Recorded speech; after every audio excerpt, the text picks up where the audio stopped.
Let's make it grow. Millions are listening, let them know. Visit us at Today FM Drive off East West Road, Port Harcourt. Listen, live at your Call us on 24. Anyone left me a line, be it white. T-A-Gun, at me not, Today FM. Today FM 95.1. The voice that keeps this city strong. New sports talk every day, lighting up your every way. Not just the station, we are the station.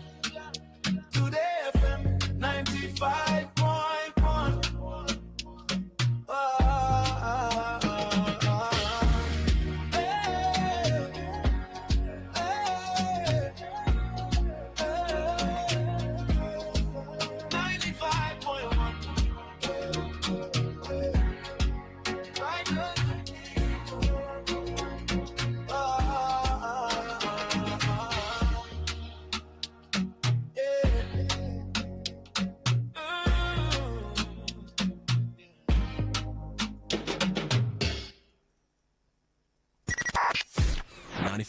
FM, voice of the people.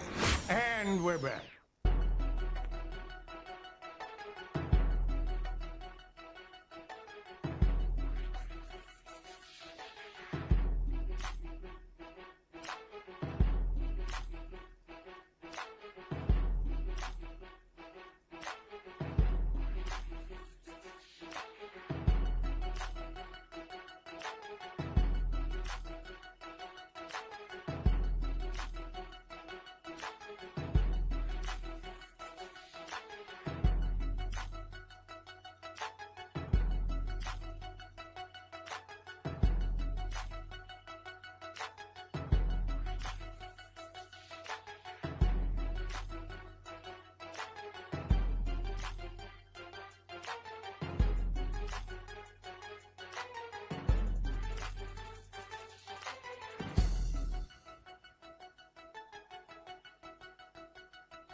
All right.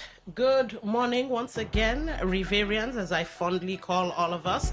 And, well, those of you who may not be, sorry about that. Good morning, Riverians. Good morning, Port Harcourt people. Good morning, Nigerians. Good morning, our brothers and sisters in the diaspora. And those of you who listen to this show from anywhere and everywhere the world over, it's Today 95.1 FM. My name is Dawn. It's time for Insight, and it's not Insight with Dawn, it's Insight with Emmanuel Ndukwe. Welcome to the show, sir. Thank you very much, Dawn. Good morning, Nigeria. And for those of you who don't know, well, the show is where we get to talk about everything happening in Nigeria, sometimes elsewhere, but mostly Nigeria, Rivers State, and, Rivers State. And of course, today we have a lot of stories, a lot of headlines to touch. Most of them centered around Oshun. Oshun is in the forefront this morning because Oshun decides today who will be their leader. So many angles. Davido has come out to say he's being threatened, or he hears that he may not be allowed to get into Osun State. There's the one about 20K happenings in Osun State. I just want to give you a little teaser. And apparently, thugs from Edo State. I don't know why they had to be from Edo State, because that hits too close to home. But from Edo State, made a video. And I'd like you guys to listen to that video, because it concerns, well, yeah, Osun State. Now, before you hear said video, you might want to connect with the show. If so, here are the numbers. 0810-9510-951. 0810-9510-951.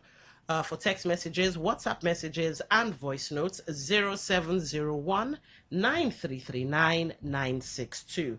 That's 0701-9339-962. Now, to be part of the show via our social media handles, YouTube Live Today951FM. That's YouTube Live Today951FM. Facebook, Instagram, X, Twitch. Yes, we have got you covered on that front as well. On Facebook, Today95.1 FM. We see your calls. There's no need to call now. Just hold your horses. At some point, I'll open the phone lines. Today95.1 FM. That's for Facebook. Instagram, X, and Twitch all have the same handle, Today FM 951. That's Today FM 951. On our website, www.todayfmlive.com, you can listen live. That's www.todayfmlive.com. Listen live is actually right there in the middle of your screen. Tap that, you're in. Also, Tune In and Radio Garden. Those are apps off of Google and the Apple Store.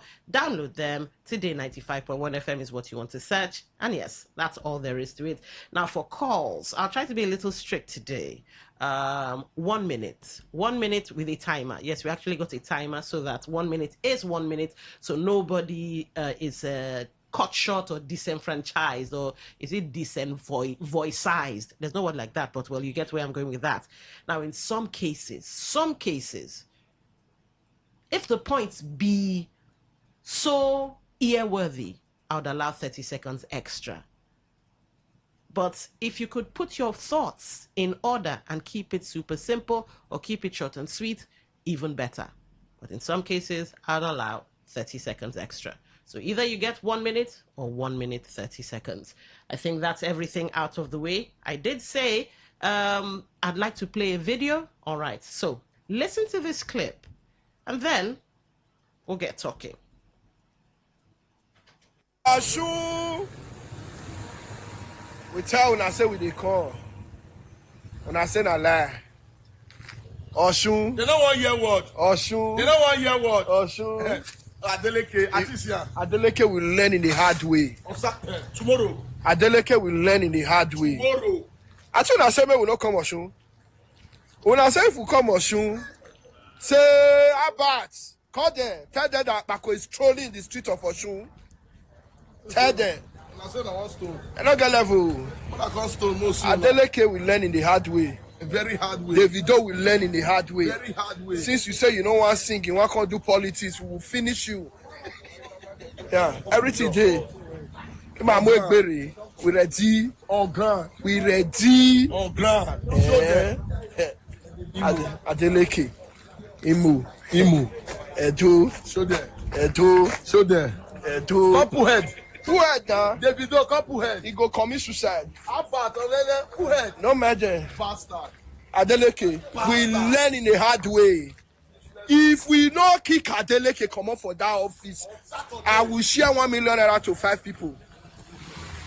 If Adeleke win, I will dash out 1 million. Where Adeleke one pass win? Who know Adeleke? Listen not to the dance. Show them. Listen not to the dance. Adeleke. Listen not to the dance. So learn new thing. In a very hard way. Listen not to the dance. Order your dancing on Saturday go end. All don't end tomorrow. End tomorrow. Now tomorrow back on one You of go that dey join music. Davido dey dance. You gonna dance solo Davido. Yeah, governor where they dance. No man. They are coming to smoke you out. No, it's a must. That one is a On must. Saturday they are smoking you out. It's a must. Tomorrow, Adeleke is now leaving. your belly go less. He go less. At first, now Adeleke won't pass tomorrow. Adeleke. You know the year where you throw man go meet his excellency Senator Modi Okpebolo, the Abako rescue. Omwegbere, ready for una. He's taking over the state. We are going to catch her Adeleke tomorrow. We'll catch her in. See there. We'll catch her Adeleke. See there. We'll catch her in. They are on their way coming with that. We'll catch her in. We are in the street of Oshun to catch her Adeleke. CUT. No matter. No matter. If Adeleke put body, they go collect. No matter. See there. Oh God, they ready to smoke anything out. They are smoking They Adeleke. ready to smoke anything out. Adeleke. I bet Mona go vote, Mona no fear, go and vote for APC. Go and vote APC. It's free and fair election. Nobody will vote Adeleke. They have been stealing Oshun's money. Davido should go and work hard. Go and work hard. No can they use Oshun money. They should show yourself on social media. They use Oshun money. They buy new motor. Davido, go and work hard like your mate, the Bonner boy. Go and concentrate on how to carry a Grammy. Instead of misbehaving in the street of Oshun, tomorrow, Davido, you will learn new thing. Adeleke family will learn new thing. Una head no correct.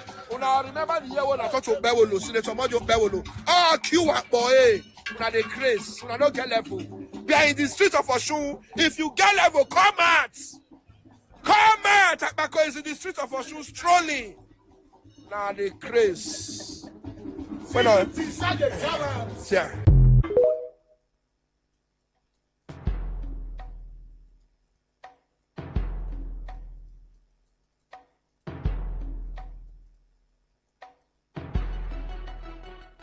All right, welcome back from that.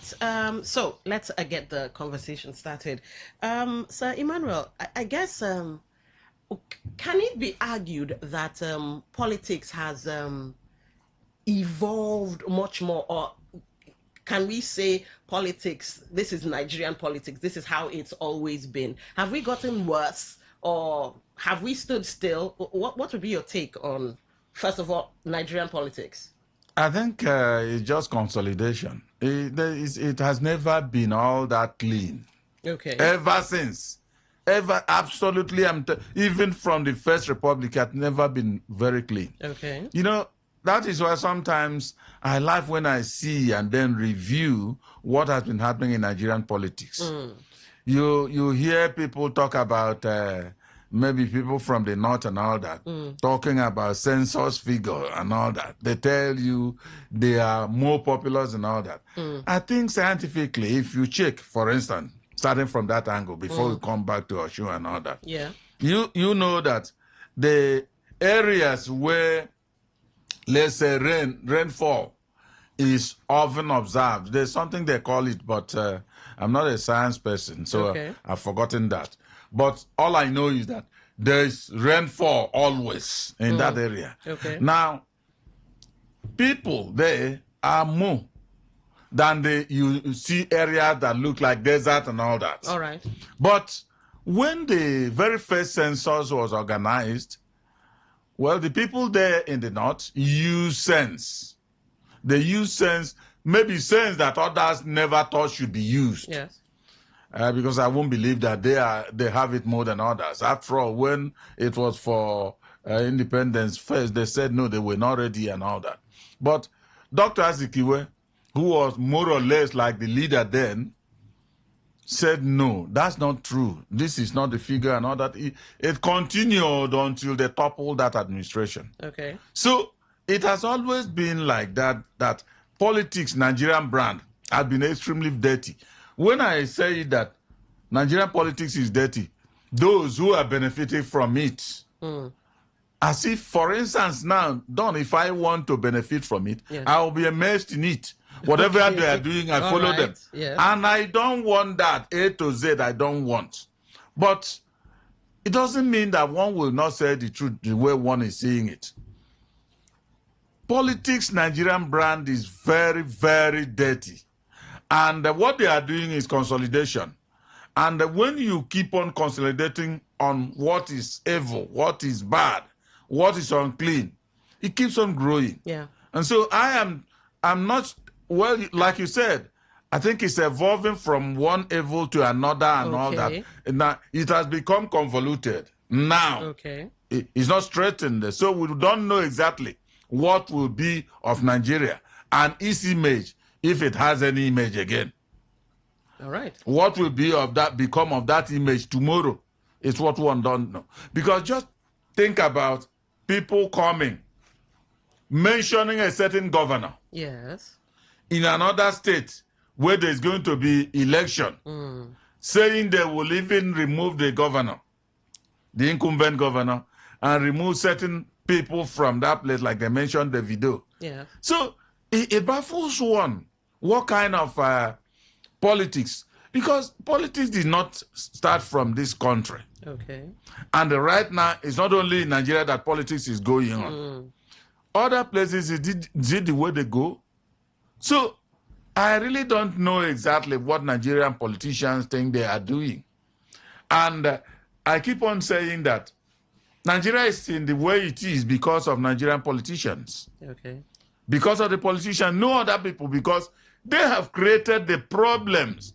If you see something and it's black, they will tell you, no, it's yellow. Yes, and as soon as you agree with them, you will live very well. All right. But that will be living with elements of lies. And what benefit will it bring? It will never bring, because anything bad remains bad. If it's bad to the rotten point, you can't wash it off, nothing. So it remains so. And that is what is happening. Again, now let's face this issue. Every state or every governor in every state cannot belong to one party. Okay. They cannot. If truly, and that is why when I look at the whole thing, I tell them it's human government. If it were something of theocratic nature, in other words, from God, there won't be all this kind of behavior. You will be content with whatever you have. Okay. Now, look at it. If Adeleke, because when there was a time Adeleke and even the video they are talking about visited as a rock. I'm sure they may have gone for consultations with President Tinubu. Perhaps everybody expected them, Adeleke, to have defected to APC. Okay. In fact, it was the rumor. But Adeleke came out, much later, defected to a Accord Party. Should that rile the establishment of the APC? Look at, because those people who, I think they said they come from Edo. Now, they are saying, vote APC. For them, if you vote APC, there will be peace. At least seeming peace, because there's never peace in this an area where this kind of politics go on. No, there will never be any peace. Even in lands where people respect opinions of others, no peace exists. Not to talk of where might is right. Because that's what we are seeing. The politics now, the only color is changing is that it's changing into might is right. If you are weak, it may not be possible for you to exist. But we have chosen, even though we are not weak, we have chosen to lay off that part of politics. So let them continue doing what they are doing. If Adeleke, I also know, Don, we've had president in this kind of a line of business. Yeah. In Edo State, Oshomole was doing everything against Obaseki. Whatever remains, whatever happens now is not an issue. But I'm talking about that time they were in that politics. All right. Obaseki was literally maybe caught to science by Oshomole because he belongs to the national leading party, the APC. Now, it came up for discussion here. I said that, watch it out, that Obaseki was going to win that election. Okay. They asked me why. I said because it will be sympathy vote. If those who think they understand too much gave their own opinion, it won't be, and all that, Oshomole was a colossus and all that. Well, Obaseki won the election.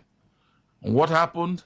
Whether manipulation, because I can't say it was manipulation alone.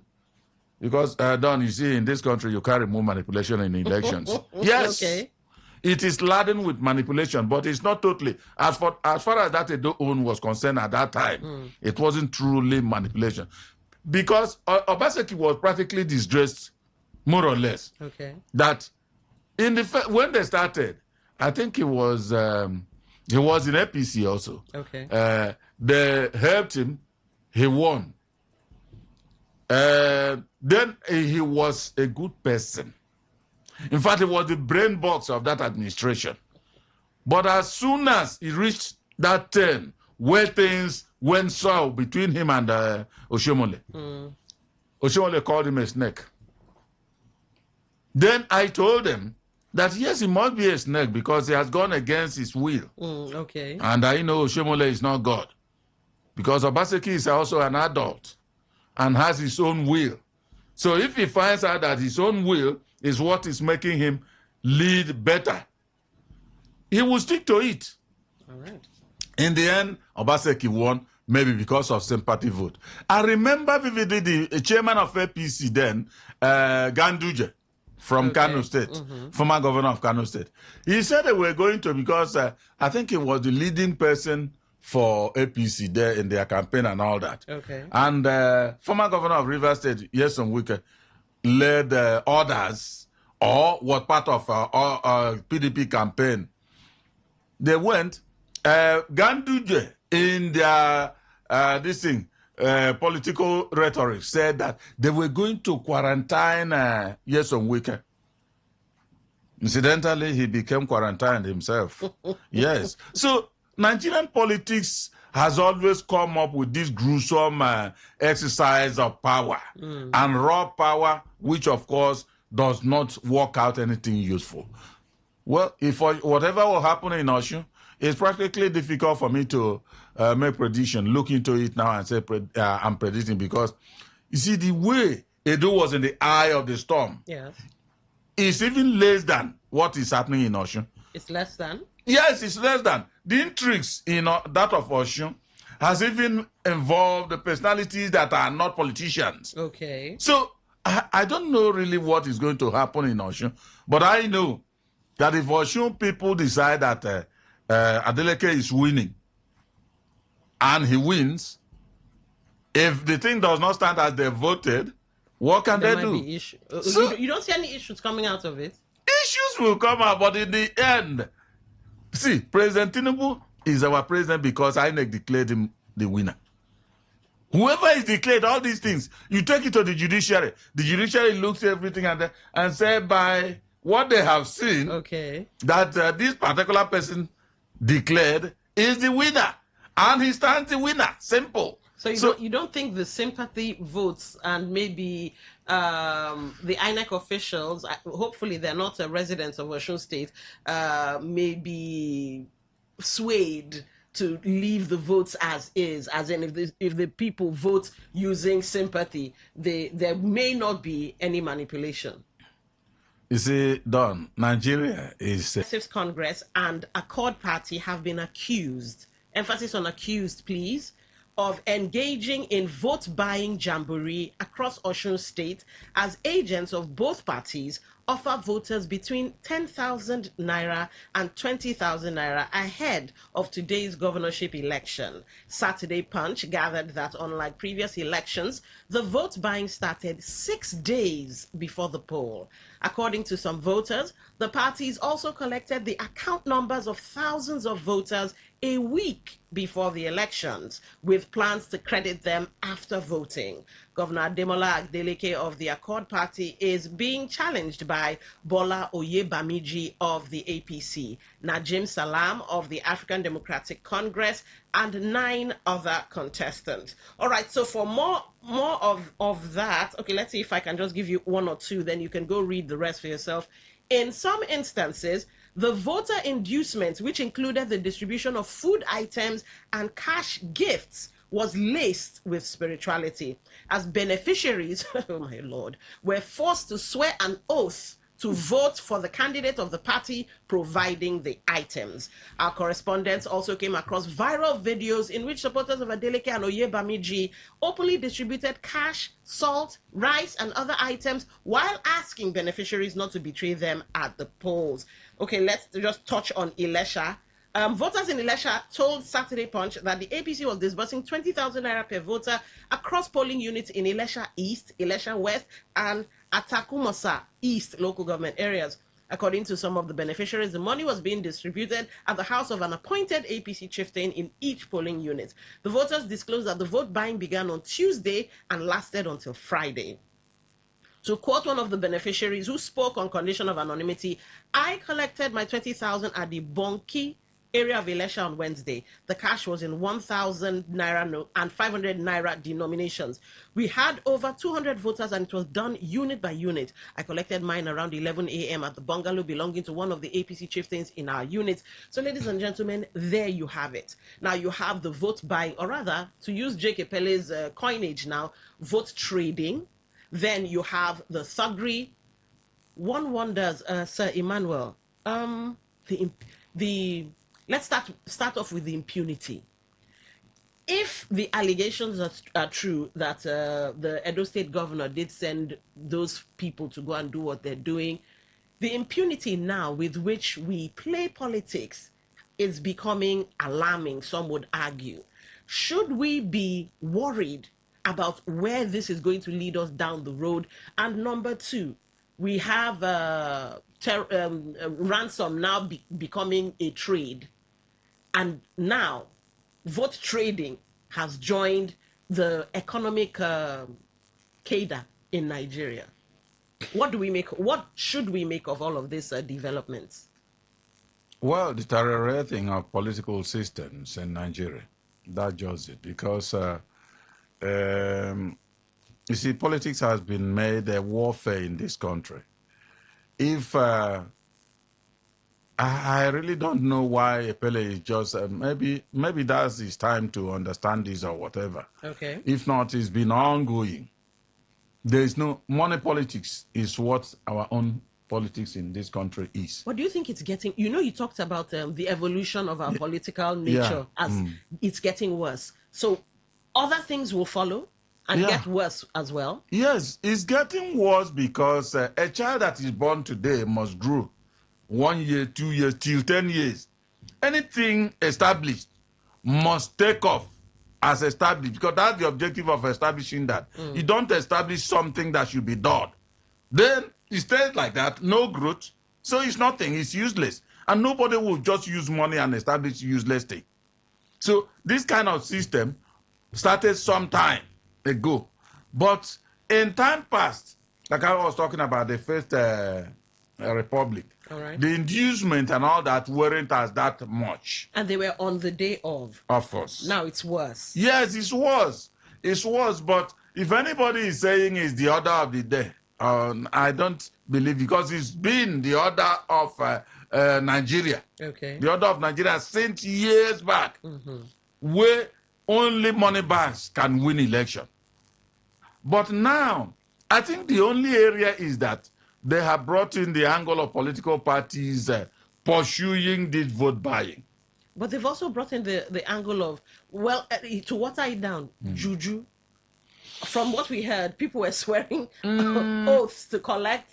Hey God, Nigeria. You see, Don, when a man or a woman hears that a certain river has burst his bank and is just drowning everything around it, then you move from your hand, let you go and watch what is happening in that river. You went straight to the bank. Do you blame the river if it drowns it?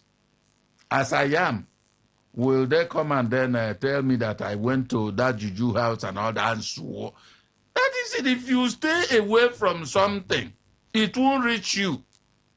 Now, those of them that were because of 20,000, you go and sell yourself and then swear an oath. If things turn sour, you start regretting it later because you didn't do as you were expected. Remember that anything from the devil is not always good. Okay.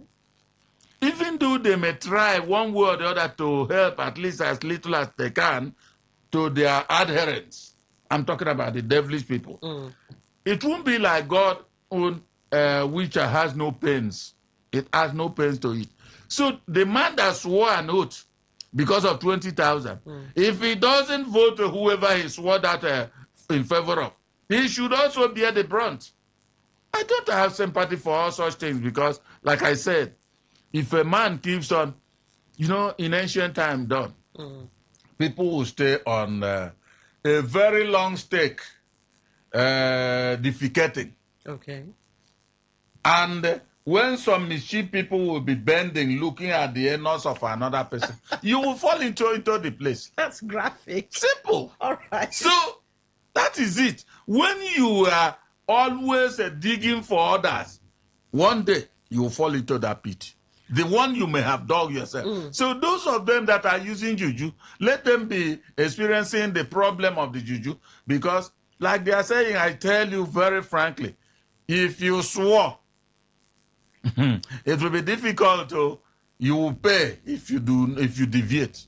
All right. So some say with what's happening in Nigeria, in other climes like the United States, they had to break to build. They had to fall apart to rise again. Yes. Have we hit rock bottom, or this is just the beginning of the bege?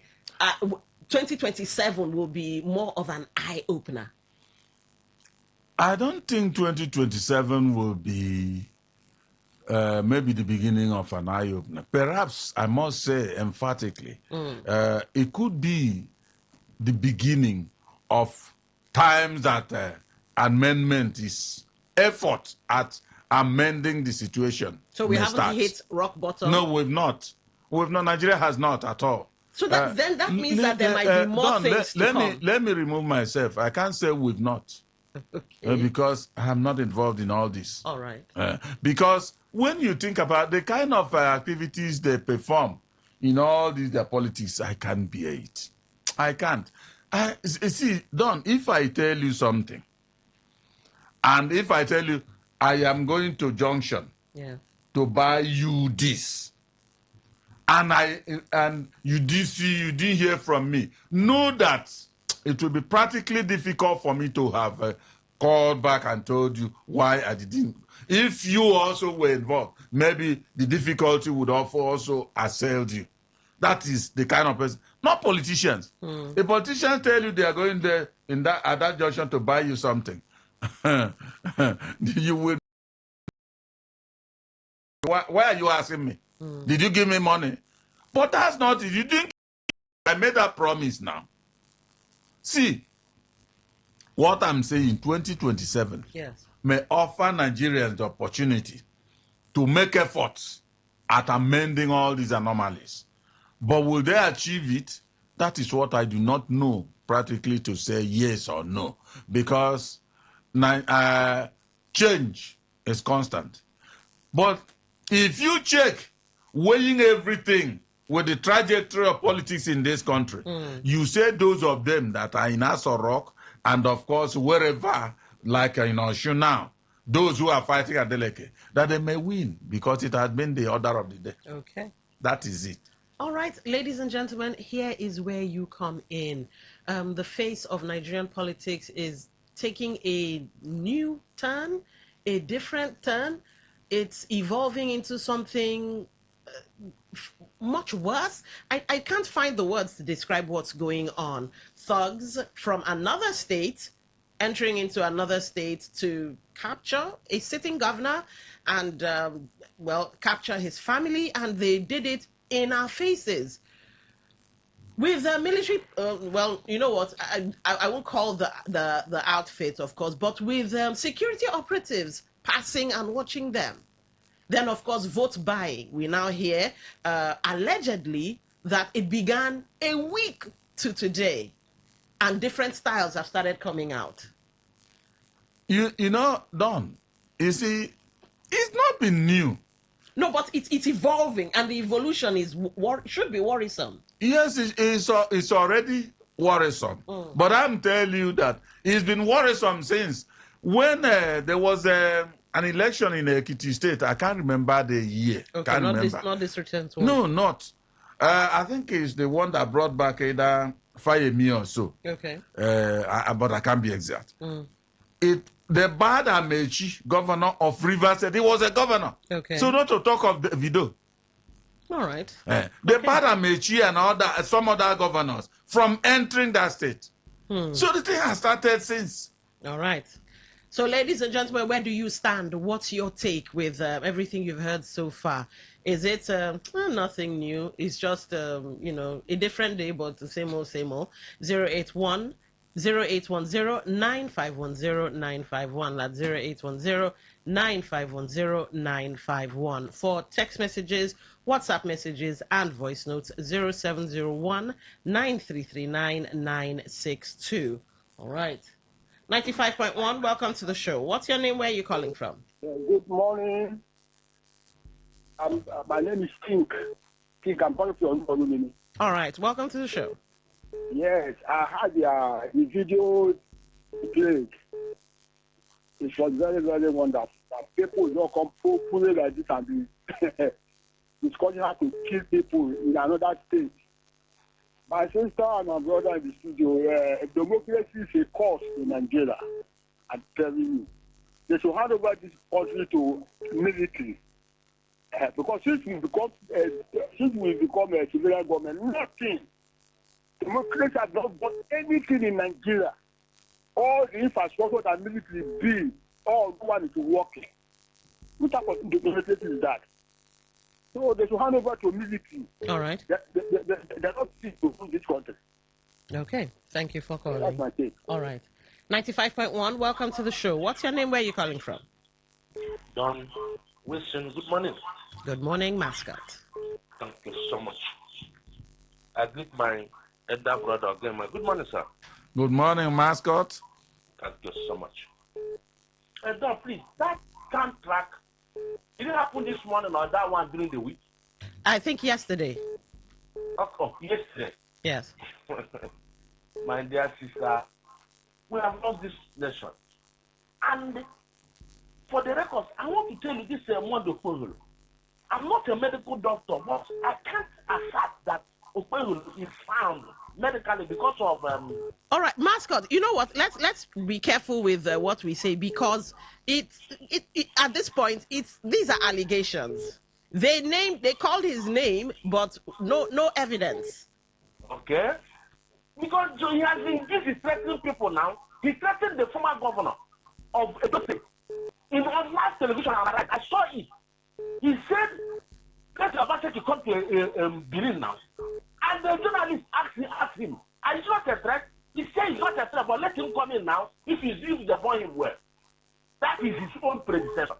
This is threatening Pt2 to do them come to the streets of Benin. All those places are empty because if we do them, Obi was Benin. This kind of leaders done. We need to come out and tell them that they can no longer intimidate us. Look at the distance from Benin to Oshobo. All right. It's provocative, but God will help us. Thank you. God bless all of you. All right. Thank you for calling. 95.1, welcome to the show. What's your name? Where are you calling from? Good morning, Don Chima. Good morning. My name is Chima. I'm from Mokuta. Let me greet your guest also. Good morning, sir. Good morning, Chima. The kidnap of the attempting kidnap of the Osun State governor. They haven't attempted anything. They are they're just right now it's premeditated. So agitating to kidnap. I would say it's management. I would say the Osun State governor is fighting all those things to get a political party. I will tell you that even from the way with president, you will see that it's more of an action than being a political figure or a governor. The way he dance, the way he talks, the things that he does. to make you understand that.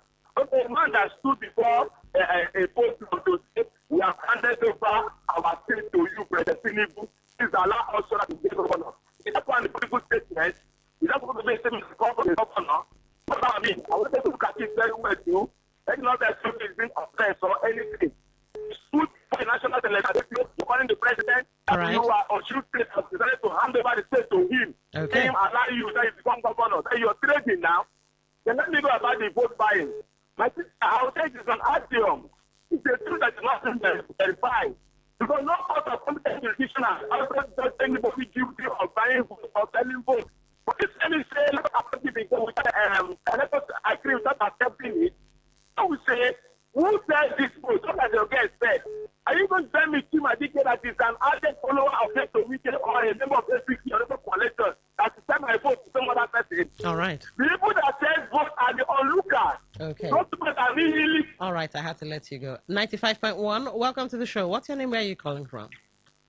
Good morning. Good morning. Yes. Good morning, sir. Good morning, my brother. Yes, my name is Sunday, from Sakotia. All right, go ahead. I want to ask people that are boasting that they want to kill, they are going to kill those families. If they come from heaven, they just from heaven, land without parents. For me, it's just before. If you kill my family, any of my family, I'll kill your family too. All right, thank you. Thank you for calling. 95.1, welcome to the show. What's your name? Where are you calling from? Good morning, Dr. Abagman. Good morning, my brother. This is Nelson from the Go ahead. Okay, this election.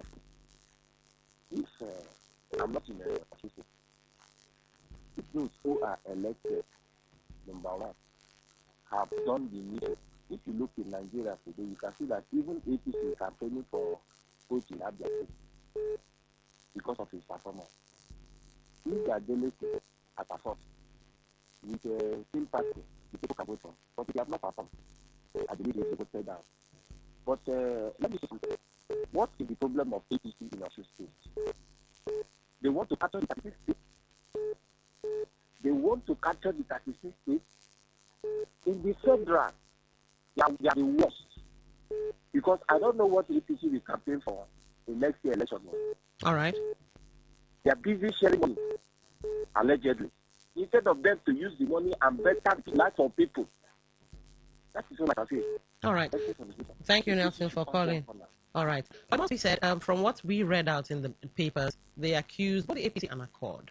So it must be said that, the accusation hits both parties. All right, let's go back to the calls. 95.1, welcome to the show. What's your name? Where are you calling from? Good morning, my sister. Good morning. Hello? I'm calling from the left. Go ahead. What is the Simeon, you might have to disconnect and call back. Seems you're having network issues. 95.1, welcome to the show. What's your name? Where are you calling from? Yeah, morning, Lady D. Special Douglas. Lady D, yes, please. I want to appreciate you for balancing this discussion with the last headline. You know, people just feel that when an government is contesting, they are the ones. But I'm surprised that in this Osun case, it is not so. People are not reasoning that way. If you think that somebody who wants to take over your seat will rig you, why do you not also think that that one who is seated on that seat will want to rig you to remain on that seat? You see, there is something I find very, very funny. When people generalize politicians, say, I'm a politician. If I were in the state, to be frank, I would vote for Adeleke. So when politicians are just categorized as being the same, it hurts me because I'm a politician and I think I'm different. See, it is also not right, like we read earlier in the morning when we discussed. When we hear things, we just jump on it. This is electioneering period. Some people might frame up things to paint their opponents black. Yes, have we verified? I will ask you, Lady, as an Edolite, if that video that was shown, those people in that video are truly Edolites. If it is not choreographed to paint the governor of Edo like you asked black, all right, we should reason rationally. Okay. This is politics. I think everybody involved in politics goes there to win. And any way they want to win, they will want to win. Okay. So people who lose should not always be crying. You will be crying up and down. I see that's a rabble rousing. I see that's wailing wailers. Okay. If you lose the elections, go home quietly. All right. Thank you. And you win. You congratulate the loser too. All right. Please. Thank you for calling. Election is not. All right, I had to let you go. When you hear me saying, all right, you've passed the mark, and we obviously I'll have to yank you off the phone. On WhatsApp, greetings, my beautiful sister Dawn. I don't understand why IGP redeployed 30 police commissioners, 15,000 police officers, and 10,000 civil defense officers for Osun State election. Is Osun State at war? Okay. Common sense is telling me that APC-led federal government has decided to take over Osun State by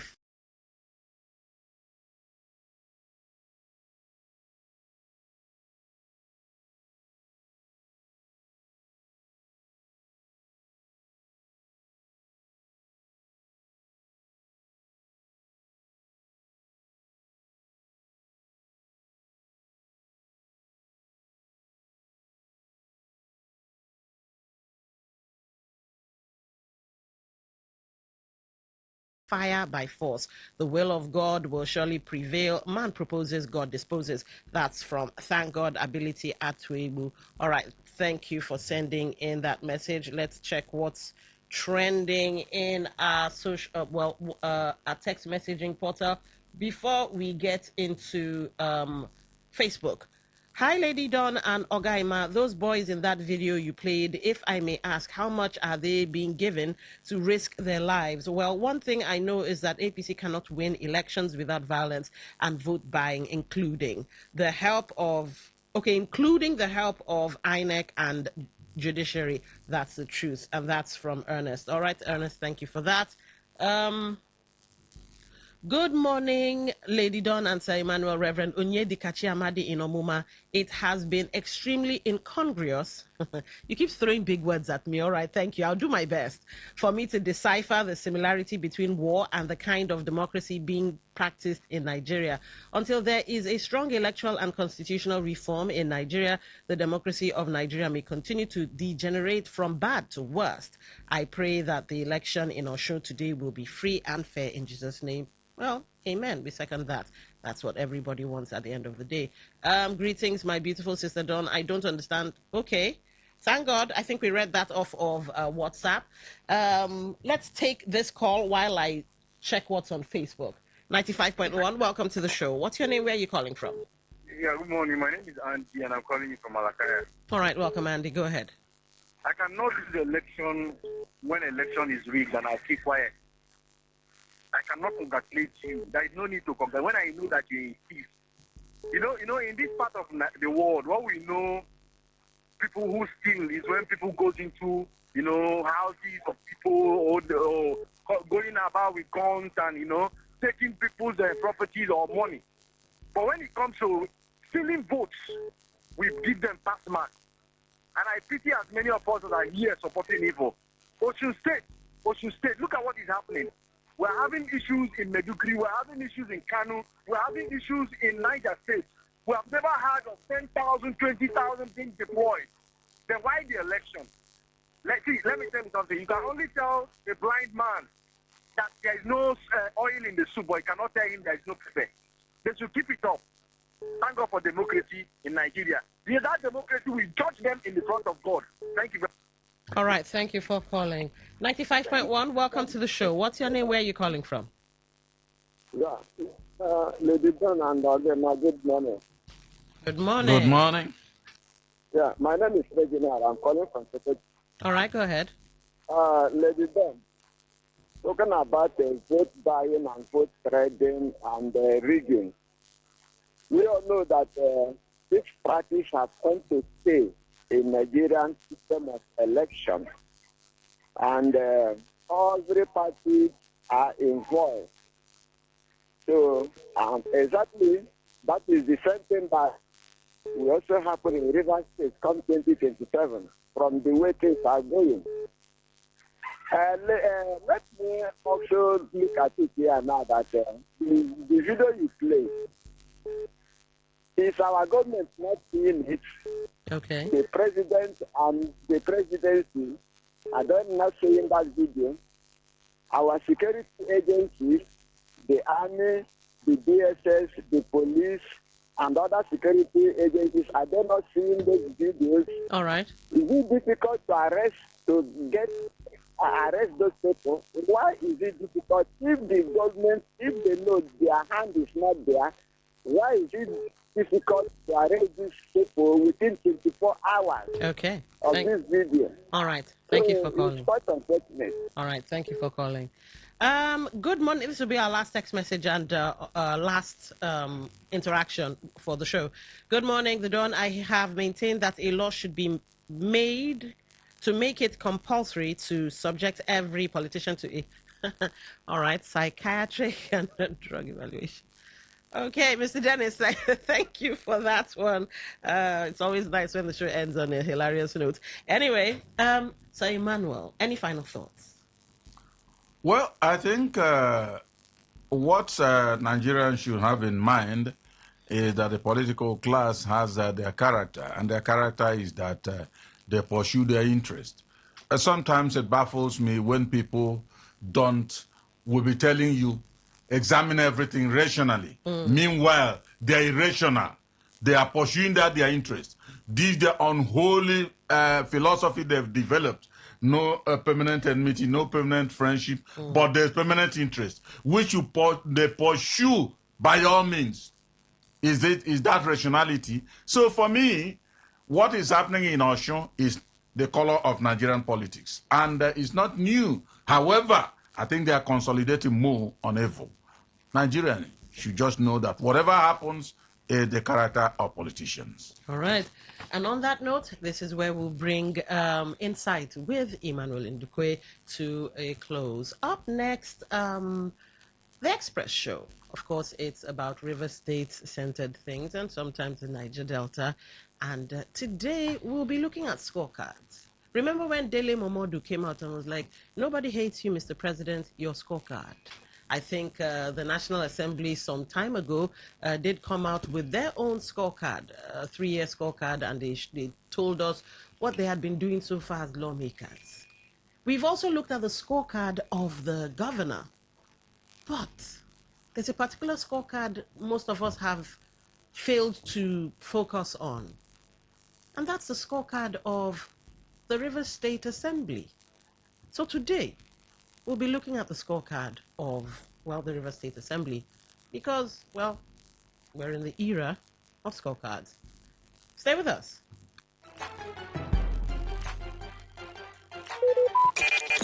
Talk radio. I listen to a lot of talk radio. 95.1 FM.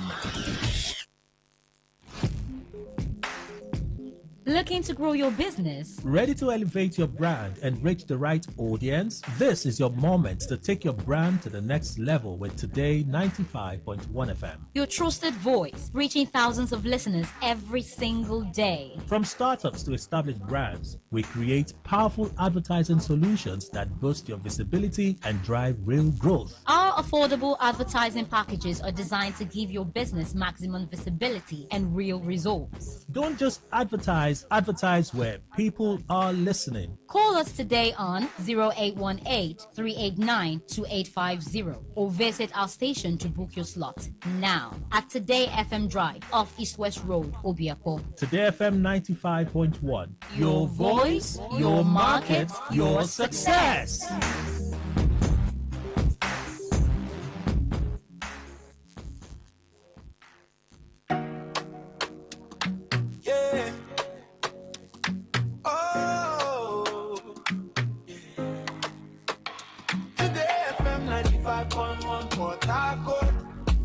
Voice of the people, voice of the people. Hey, rise and shine, it's a brand new day. Today's the station leading the way. Breaking news, sports and talk, keeping every heartbeat on the clock. From Port Harcourt to the world we go, sharing every story you should know. Your voice, your people, your destination. We're not just a station. Today FM 95.1. The voice of the people. Number one, news and sports, talk all day. Keeping rivers on the way. Not just a station, we are the station. Today FM, the pride of the nation. Across rivers by Pt2. Akwa Ibom, cross river, we reaching you. Around the world, we're live online. Every moment, every time. Alberta, your business, make it grow. Millions are listening, let them know. Visit us at Today FM Drive off East West Road, Port Harcourt. Listen, live at your Call us on 24. Anyone left to your line to your white. VA come, admin at Today FM. Today FM 95.1. The voice that keeps this city strong. News, sports, talk every day. Lighting up your every way. Not just the station. We are the station. Today FM 95.1.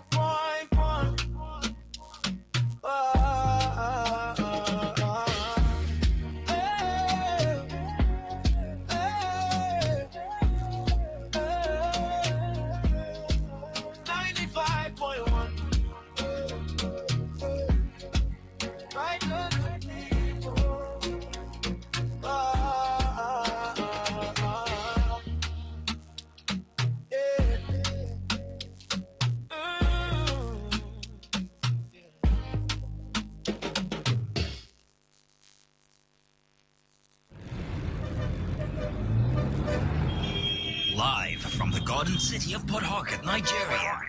This is Today 95.1 FM. 95.1 FM, voice of the people. And we're back.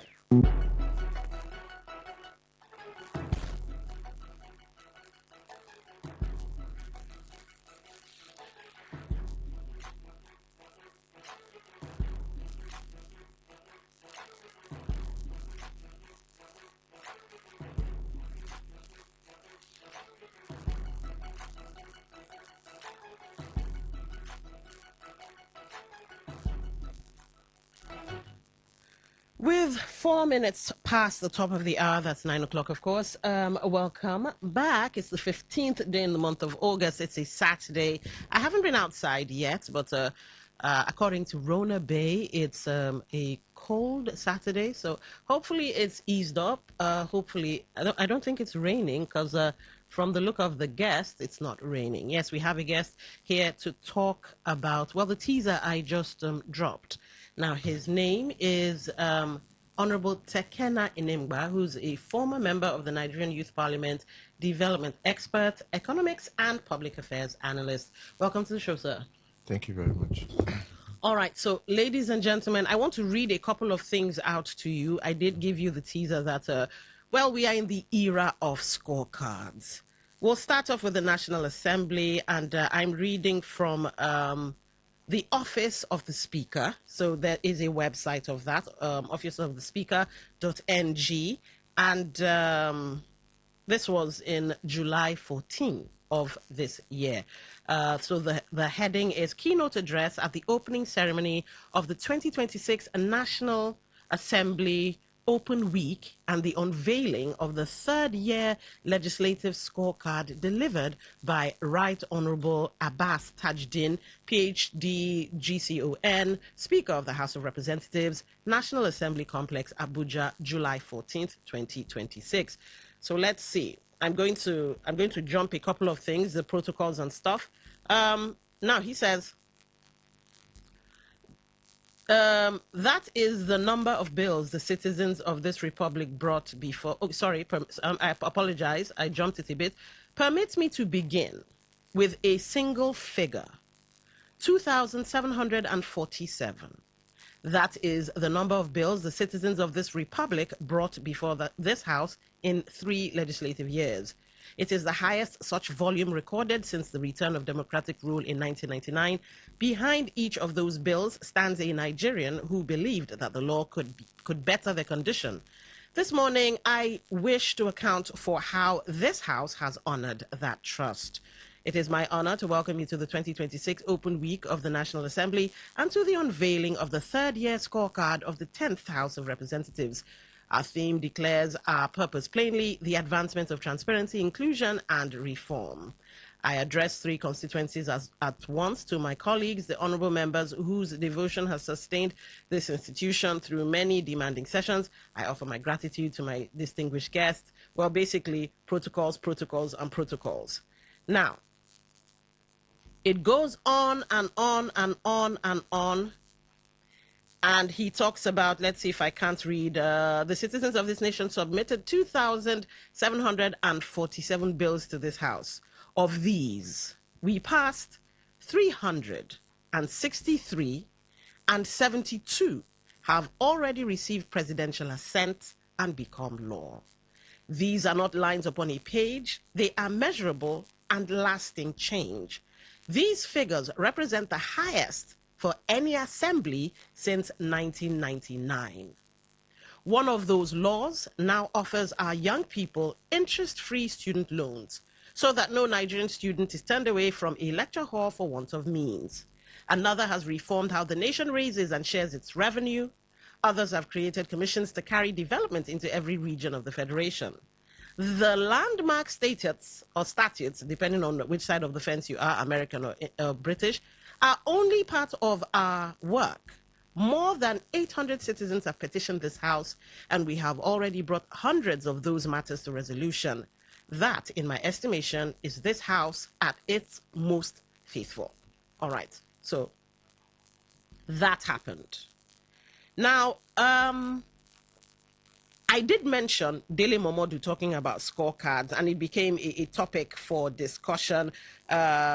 People were like, what has the president done, this and that. In fact, before Dele Momodu came out to say, nobody hates you, scorecard will speak for itself, I think a month before, or maybe some weeks before that, Nigerians were weighing in on scorecard, and they were rating the president's performance. And some even went so far as giving, what will I call it now? Giving a number, a figure. All right. Now, I also want to, hold on, my notes are jumping around as usual. Just hold on, let me get to something. I'm looking for some states. Second. Apologies, ladies and gentlemen. I'm looking for where I kept the notes on states. All right.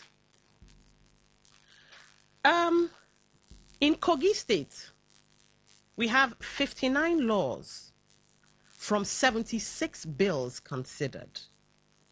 In Anambra, 45 bills passed, 42 assented to. In Cross River, 30 bills passed in 3 years.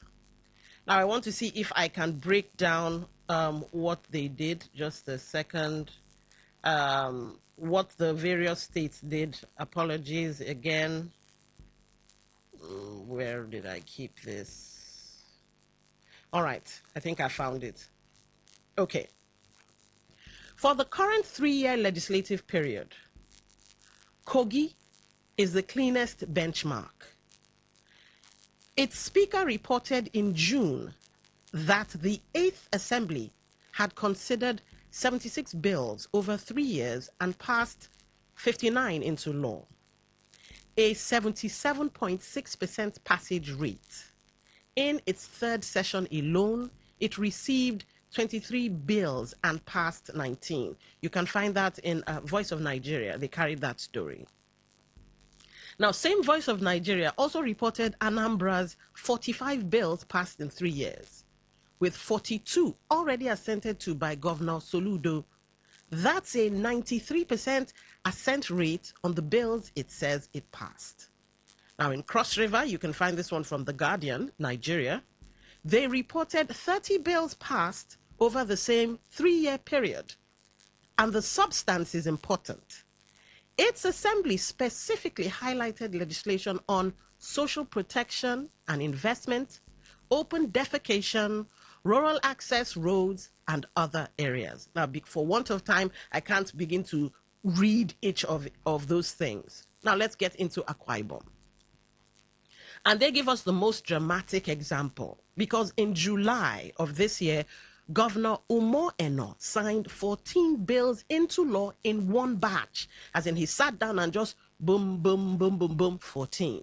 Now, the laws covered institutional reforms and areas including public health, land administration, senior citizens, tourism, emergency medical services, procurement, and water management. You can find that in the Punch because I got that one from the Punch. Now let's come down to River State, the land of my birth, funny enough. From reports I can verify, the current Rivers Assembly's identifiable legislative output includes the 2 bills passed in late 2023. That's the Funds Management and Financial Autonomy Law and the Local Government Amendment Law. Then in January of 2024, it overrode the governor and enacted 4 more. You know, when they were having their fight, where we now had 2 factions and all of that. So the Local Government Amendment Law, Traditional Rulers Amendment Law, Advertisement and Use of State-Owned Property Prohibition Repeal Law, and Funds Management and Financial Autonomy Law. Now, it must be said that there is some duplication in the reporting because the January 2024 stories describe the financial autonomy and local government measures as part of the preceding legislative activity. So just know that there's some duplicity there or duplication of story, but that's what they did. Now, in 2024, we have the Transparent Company Reform Bill and Emergency Management Agency Bill.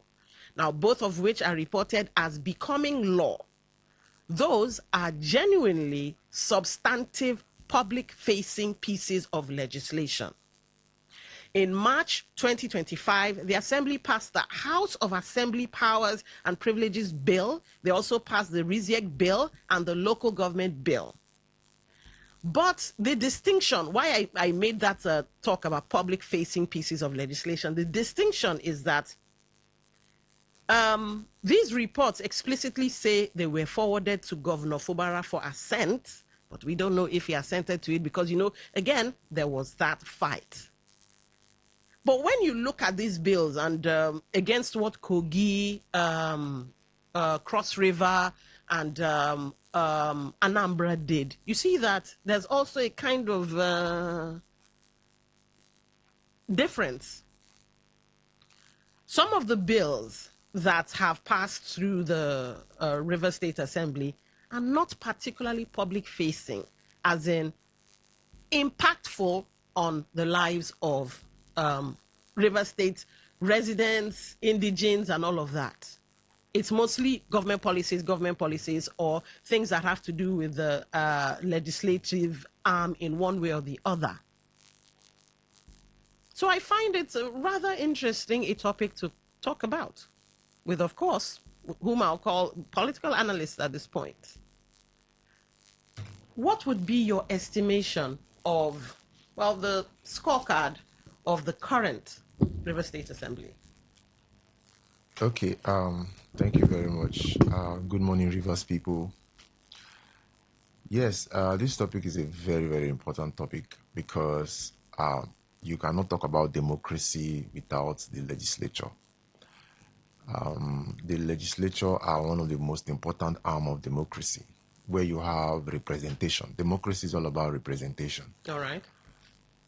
From 1999, when we had the First Republic, we had the setting up of the River State House of Assembly, which was headed by the Speaker then, Right Honorable Rotimi Chibike Amechi, all right, who later became the governor. They went as far as domesticated the 1999 Constitution by establishing a lot of making a lot of laws, which today, which was established, where we have the Rivers State civil service laws, local government laws, and the rest of them, local government service commissions, and the rest of them. All right. Coming down to the 10th Assembly, which started from the 4th Assembly was 1999 till 2003. Coming down to the 10th Assembly, which is the topic of the day.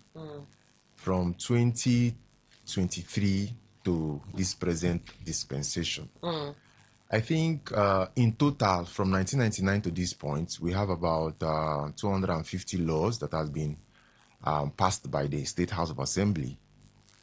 And yes, the scorecard for this present 10th Assembly, I don't know if any law has been impactful in the lives of Rivers people. Okay. Because of the political imbroglio we have been experiencing over the years, over 2 to 3 years. And when it comes to Rivers State, we have deficits in lawmaking because there's a lot of laws that could have been passed or legislated upon by this present 10th Assembly. But we never had the time to, fill those laws.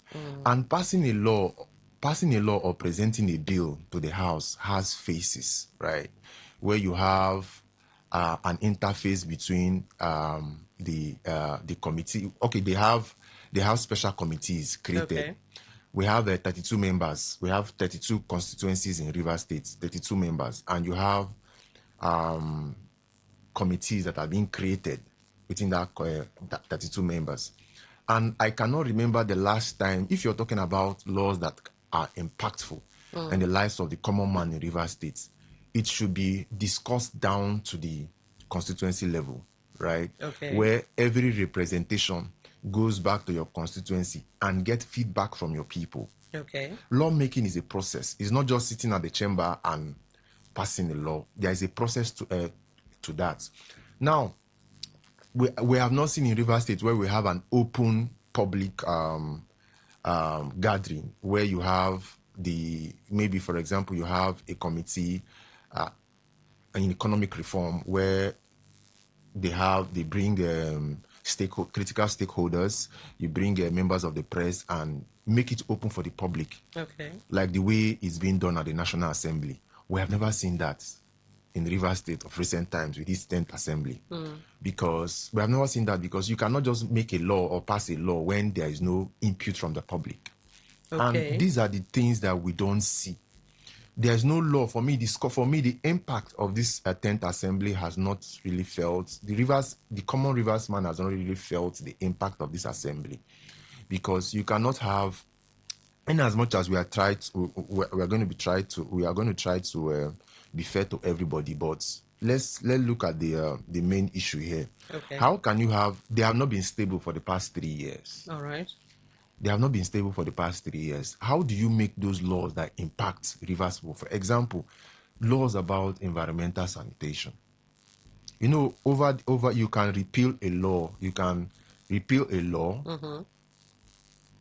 based on due to technology changes, due to changes of whatever. You repeal a law from one stage to the other. Okay. If you make a law today, you can make an improvement in the next 3 years. All right. Depends on how that law goes.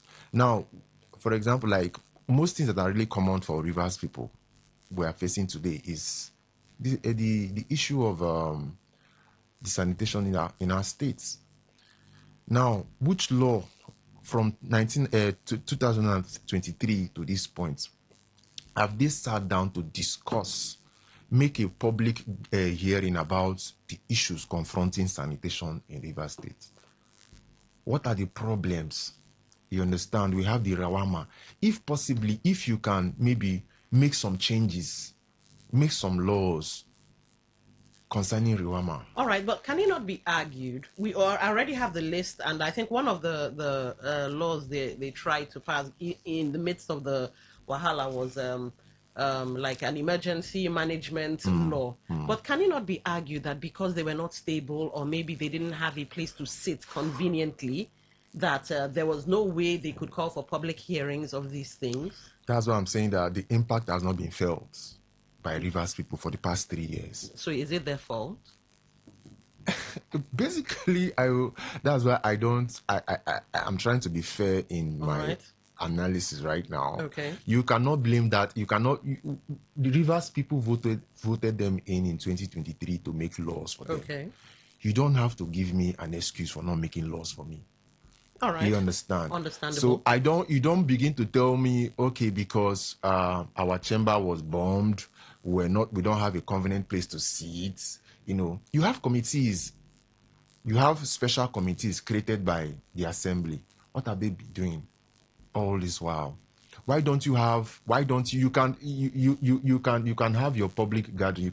You can have a section where you bring critical stakeholders and everybody involved to discuss about a law, right? Have you done that? So you cannot begin to have political disagreements with the executive, and you feel you can make laws for Rivers State. At the end of the day, Rivers people are being sidelined because this state cannot move forward without a proper lawmaking. All right, let's hold on to that. Okay. Do you think, because we're looking at the scorecard now, a scorecard measure of the River State Assembly, is it the number of bills, quality of legislation, impact on citizens? Because I hear you focusing on impact on citizens. Very important. Should that be the only aspect in scoring them? It's not the only aspect. I said it goes in different stages. All right. You look at the quality of bills. The most important thing, you look at the impact. All right. The reason why you are there is to make. The reason why you are there in government is to make impact for the citizens of Rivers State. So these bills you have passed so far, what are the impacts? Do we have urgency? Do we have a lot of emergency in different sectors? How swift have you gone to make an emergency sitting concerning a particular issue that affects the citizens of Rivers State? That's the most important thing there. So the impact for me has not been. I don't think anybody can come out and say this 10th assembly, they have made a lot of impact in Rivers State. They have not. But they're looking. Okay, what about the Bile or Kreka thing? I think they're looking into that. Are you saying that? Okay, are they doing enough or they are not doing enough? Okay, now let me give you, for example, the Appropriation Act. All right. That bill is a bill that affects everybody. The budget of the state is a bill that goes down to the common man. Take a look at what has been happening. For the past 2 fiscal years, I don't think we have had a robust debate about our Appropriation Act and passed on time for government to have enough funding to fund projects. Now, yes, but it's been submitted, and when the issue, I think the Nation was the one that carried that news about the appropriation bill or the budget, passing of the budget being stalled due to maybe certain agreements the governor hadn't yet fulfilled, and that's what's stalling it. The governor came out the very next day to say, I'm not having issues with the state assembly. So could it not be argued that they are actually studying extensively the budget, hence the delay? Okay. I want you to go back to from the Fourth Republic. All right. How long does it take our assembly to pass a bill? I am not holding a brief for anybody or trying to tell you, okay, no, they need to hasten up to pass the Appropriation Act or anything. Right. But me and you know that there's a problem. There's a lingering problem. Now, those 32 members, their loyalty is supposed to be to the states. And when your loyalty lies in the states, you know that you take your job seriously and you do what you're supposed to do for your constituents, right? But when your loyalty is being lied to someone else, all right, it becomes a problem. It becomes a serious problem. Now, we have an assembly. Let's tell ourselves the truth. We have an assembly where the soul of Rivers State is being discussed on the table of a particular person. All right. Yes, that is the simple truth.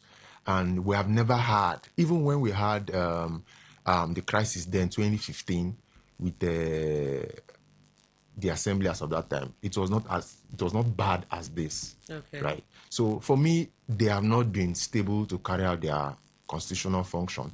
The House of Assembly is very important because if you go back to the Constitution, 1999 Constitution of Nigeria, Section 191, as amended, you see that where there is absence of the governor, the deputy governor, the speaker fills in the position, right? So you see that the legislature is very important. You cannot talk, like I said, you cannot talk about democracy without the legislature. So if right now, I don't even know if now another good aspect of it is there must be checks and balances. I don't even know if checks and balances occurs when you have checks and balances, the legislature and the executive, you see how beneficial it will be to the society. Now, do we have checks and balances? Can Rivers people say, okay, there's checks and balances without any political connotation or without any political affiliation between the legislature and the executive? If you don't have that robust relationship between executive and the legislature, how do you pass bills? How do you bring the governor to assent to those bills that will benefit the common man? Let me take you back to the Fourth Republic House of Representatives when Right Honorable Gali Umana Abba of blessed memory was the speaker. All right.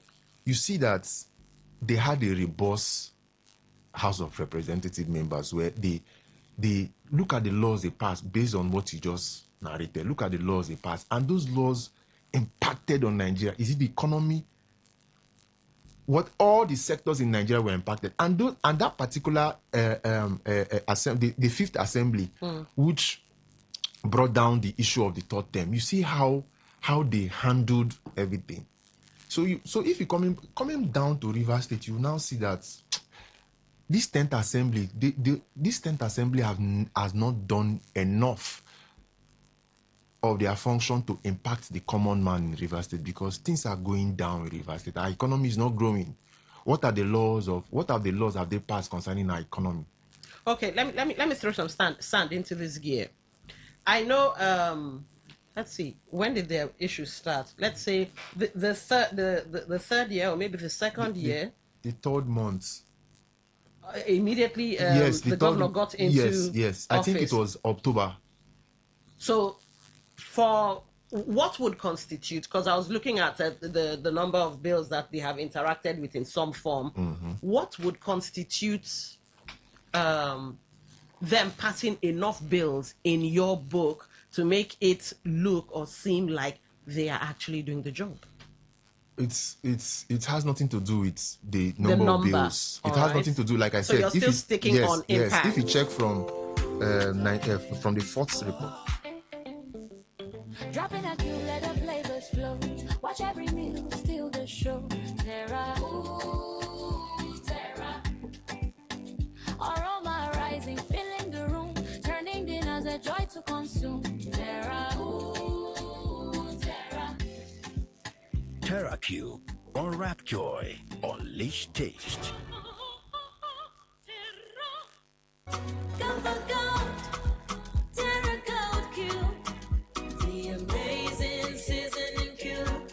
So when you're cooking your delicious meals, don't compromise. Go for gold. Rich, consistent taste for cooking mouth-watering soups, stews, and jollof. Choose wisely. Choose Gold. Terra Gold Seasoning Cube. One cube, endless possibilities. Terra Gold. Port Harcourt, are you ready? Today, 95.1 FM, the voice of the people. This is Today 95.1 FM, Port Harcourt, voice of the people. 95.1 FM, voice of the people. And we're back.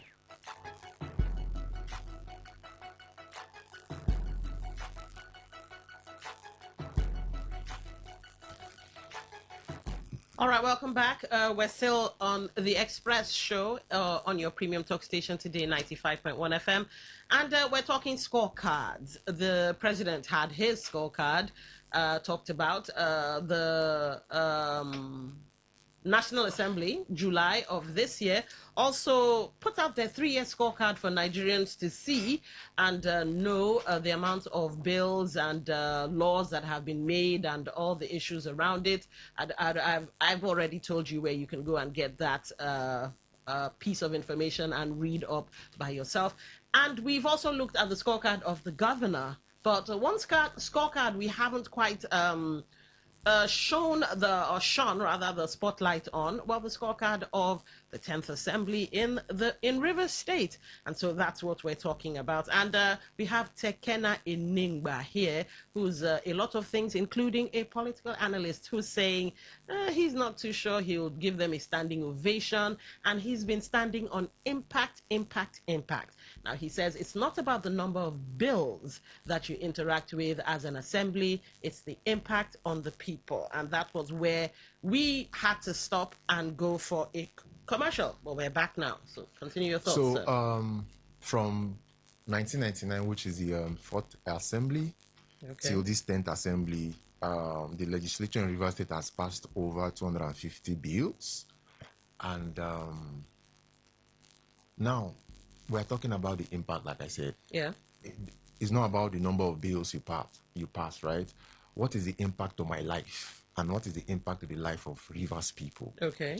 We have a lot of deficit in different areas, in economy, in tourism, in every area you can think of in Rivers State. Okay. The socio-political environment of Rivers State, there's a deficit. What have you done? What bill have you passed? What bill have you passed to become a law that you try to lobby the governor to assent to? All right. That will impact the lives of Rivers people. Now, basically, like I said, the scorecard, I don't think if they are going back next year for the general elections, I hate when I hear people go as a House of Assembly candidate, you go to your constituency and you tell them, I'm going to do road for you, I'm going to do this. You're not going to do nothing for them because that is not your basic responsibility. Okay. Even when you have the constituency project, this constituency project is being given to a specific whatever to do these things, and your basic function, check from the constitution. The constitution says the basic function of a lawmaker is to make laws. So when you go back to your constituency to tell them to vote you back in, can you just tell them your scorecard? What was the law you made? What was your contribution? If you're a member of House Committee on Environmental Sanitation, what was your impact you made to make sure that Rivers State, as it stands today, doesn't smell? What was my impact? If I'm the chairman of House Committee on Works, we're having bad roads. If I'm the chairman of House Committee on Ecology, we're having flood all over the state. What was my contribution? What was the laws that I made? Or what was the bill I presented to the House? Now you ask yourself individually, you have 32 members. At the end of your 4-term tenure, which is the 10th Assembly, I passed how many laws? All right, I hear you. But how many bills? Shouldn't the people be blamed?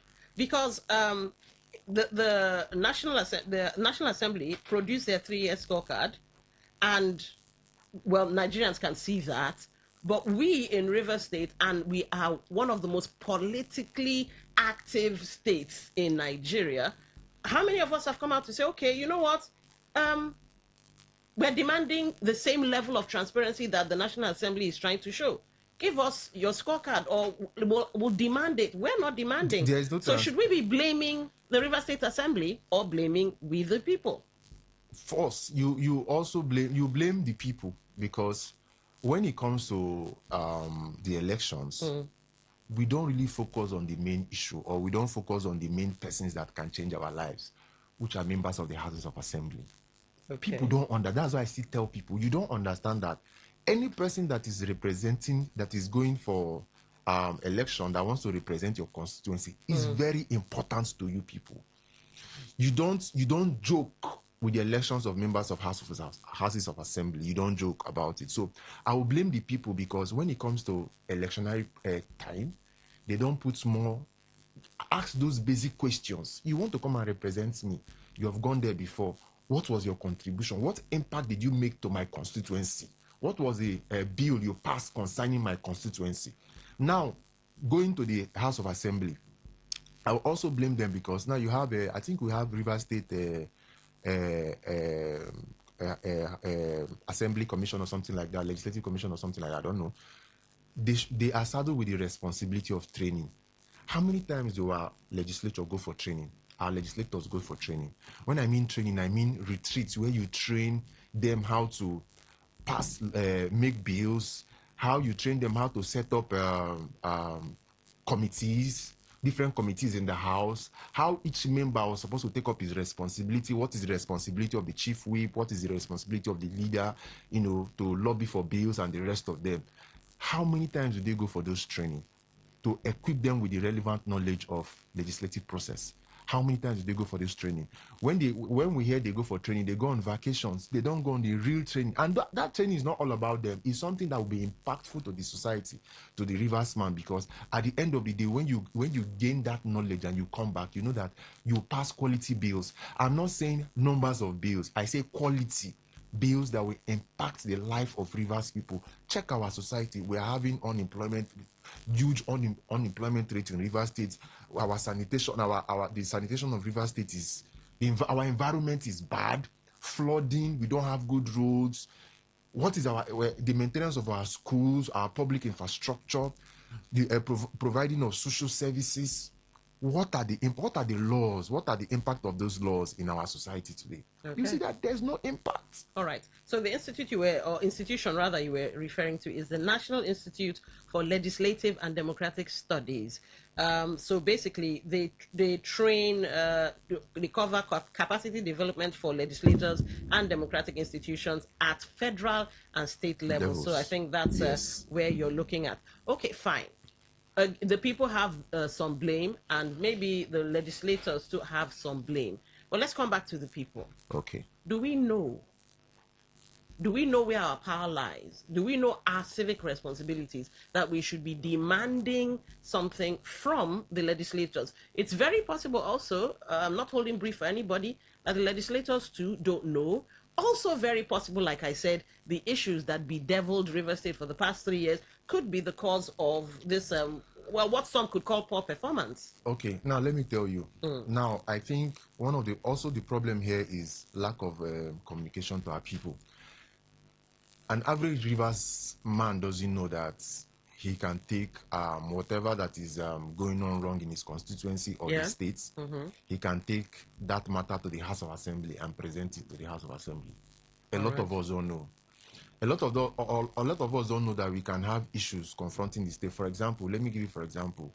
We have the surge in house rents in River State. Okay. It affects everybody. Everybody in River State is affecting everybody. Now, the people don't know that you can actually take that matter up to the House of Assembly for them to look and make laws and pass a bill concerning that. The House of Assembly can regulate. They can regulate the rent,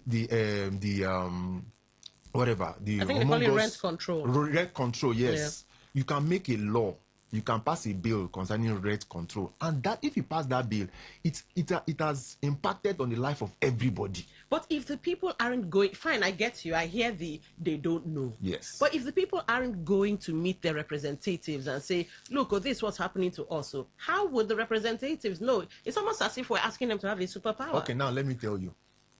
Do you know our representative was supposed to be going back to their constituency maybe every month? Okay. Go back to your constituency. That's why I said most of them don't know their responsibility. Not just because I want to be House of Assembly member. What is your what do you understand by being a legislature to the people? You're the representative of the people. You're the voice of your.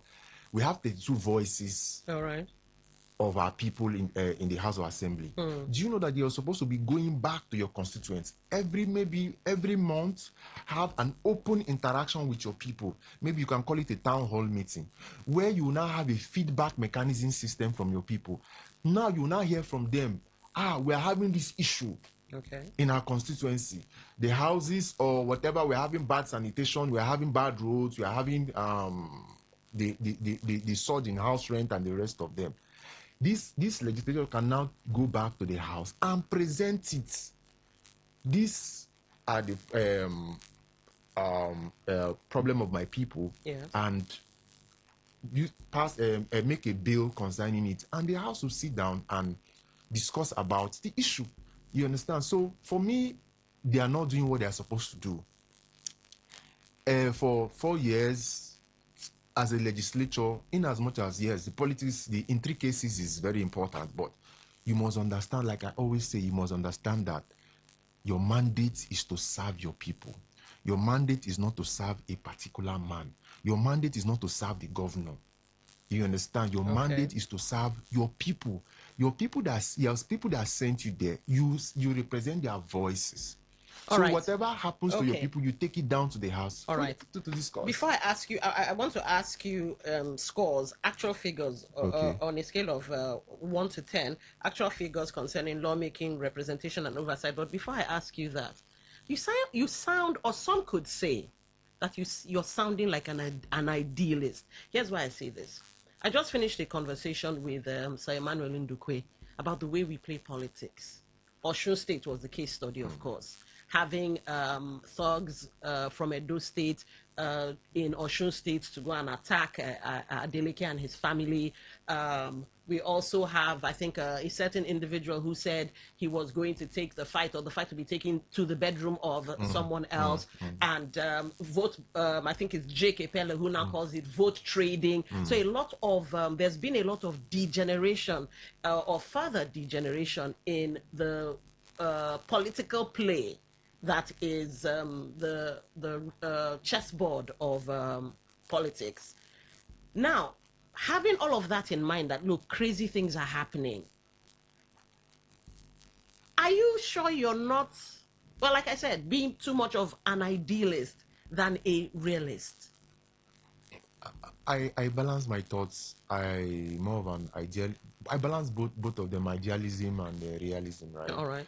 I balance both of them because I'm looking at the fact here. Okay. We are talking about the fact here. And what is the fact? Impact. The impact to the people. Like I said, basically, how many oversight have they had? An emergency oversight. Okay. To curb some issues we're having in River State. I gave you examples of different of them. If you drive around Port Harcourt today, you see the city. That should be an oversight that should be taken as an emergency. That will impact the lives of the people economically and health-wise. Has it been done? No. This issue of how our city has been like this for it has been more than a year. Nothing has been done. Okay. Right? So that is being realist. I'm a realist. I'm telling you the truth. And that truth is in front of all of us. We see it every day. You understand? We see it every day. What is the oversight of the House of Assembly? They have not impacted on the people for the past 3 years now. Now, if you're going back to seek for re-election, what do you tell your people, for Christ's sake? What do you tell your people? House of Assembly is not a chamber where you go and share money. It's not a chamber where you go and discuss on who your loyalty lies on. Your loyalty lies on the people of River State, your constituency that voted you in. So you should be able to do what you're supposed to. They say they say for you to have a better society, you have to legislate well. If you're executive, execute very well. Okay. So what is your impact? The people should be able to ask. If you come for, I want you to vote me in back to the House of Assembly. Oh God, what is your impact? Okay. All right. So, on a scale of 1 to 10, lawmaking. On a scale of 1 to 10, this present 10th Assembly. They have not done anything for River State. 1 being Very poor. 10 being excellent. On a scale of 1 to 10. It's 1. No. All right. Very poor. Okay. Very, very poor. Representation, scale of 1 to 10. If it's very poor, I don't think there's any constituency in Rivers State that can come and tell us that their representative, the House of Assembly member, has impacted on the people based on the laws. But give us a figure, 1 to 10. For representation? Yes. It's 1. No, very poor. And finally, they know it's very, very. They know they have performed poorly. Finally, oversight, 1 to 10. Oversight is very poor. 1 to 10. Oversight is very poor. I gave you an example of oversight. Give us a figure so I can open the phone lines. Oversight is maybe 2 or 3. Because do you know why? Let me back it up. Okay. Please, they should tell me when they should give me the time and the date they did a public hearing of a particular bill they are discussing in the House, where you bring critical stakeholders to discuss that bill, bring the public and the press to discuss that bill. That's number 1. Number 2, they should tell me. I just gave you a front burner issue in Rivers State that is bringing embarrassment to our states, our environment. Mm-hmm. That should come under public emergency bill concerning the deaths all over our states. Right. Have they done that? No. So why am I giving somebody 10? Okay. Ladies and gentlemen, over to you.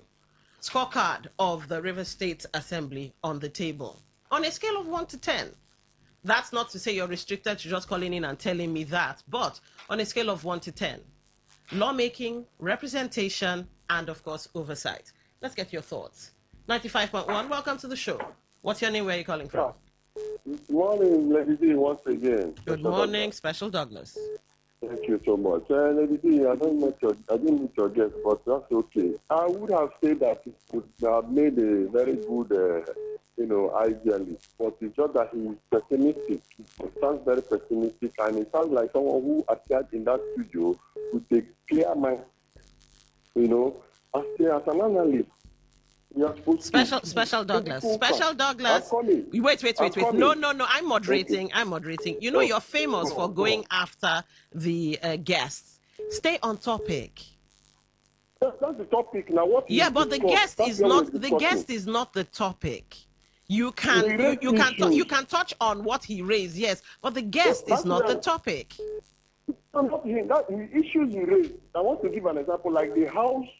The housing issue, he suggested on how the assembly members would have, legislated properly. That's why I'm saying that he himself would have made a very bad legislator if that is how he wanted them to do, because you cannot invest. You can't legislate on something you don't invest. So as an analyst, I would have said that the proper legislation would have been for the government to invest in housing, not for them to regulate housing. I'm a landlord. I will not be happy that Special Douglas, you do know Abia State has actually enacted a law, rent control. Lagos already has theirs. So building more houses and people just arbitrarily raising rent whenever they feel like, how is that fair? That is where they have invested housing.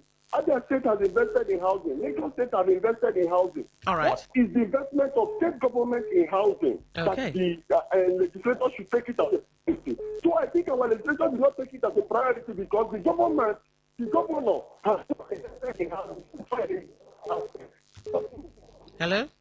I will rate the current state assembly 6/10 because they have done very well. For anything in their oversight. All right. They have been able to withstand. All right, we got your figure. 95.1, welcome to the show. What's your name? Where are you calling from? Good morning. My name is Ope Kima. I'm calling from Port Harcourt. All right, welcome to the show. I think Assembly of Rivers State has scored 0. Your guest here has spoken very extensively. But he failed to acknowledge a particular area, the power of the people to choose. This has remained the major factor. Because if these guys were in assembly with the popular vote of the people, I don't think they will behave this way. Now, first of all, look at River State appropriation for 2020. That is before then, for over a month. Over a month. So how will somebody say assembly have not done well in this state? There has been no law. There is no public hearing. Even the state. The people are not aware. Their decision is based on the body language of whoever that appointed them. So this is why I major my comment on the power for the people to choose. This has remained the problem. If you have the people who have the power to choose who become their legislator, because legislator is a major. 95.1, welcome to the show. What's your name? Where are you calling from? Don Wilson. Mascot. Thank you. But I'm depressed now, Don Wilson, so much. Why? That you allow consistently one man to deride your guest each time. I've been watching that guy, that young man. You're doing the same thing. You're doing the same thing I told him not to do. You're straying off topic. Sorry, but I have to comment on it. All Sometimes you yak him off. Thank you, and the two of you.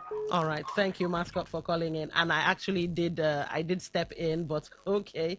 Let's go back to the calls. Then we'll get into Facebook, and I see some of your text messages. 95.1. Welcome to the show. What's your name? Where are you calling from? Tony also. All right, welcome. Good morning, Beningwa. Thank you. Good morning. Yeah. Yes, I've been following you. You are quite outspoken. Just sustain it.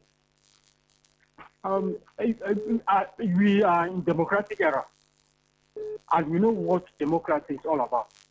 It's government of the people by people and for the people. You are making bills. What are the qualities, like the guest asked, and that's what I want to ask. What are the qualities of the bill? You don't just pass bills, 1,000, 2,000 bills. But when in totality, if you subject it to quality, it does not even worth 5 bills. I could remember with nostalgia and the First Republic, when I was a toddler during the Shagari regime. I was a toddler then. Look at the Senate president. Then, I think about the youngest Senate president today. All right.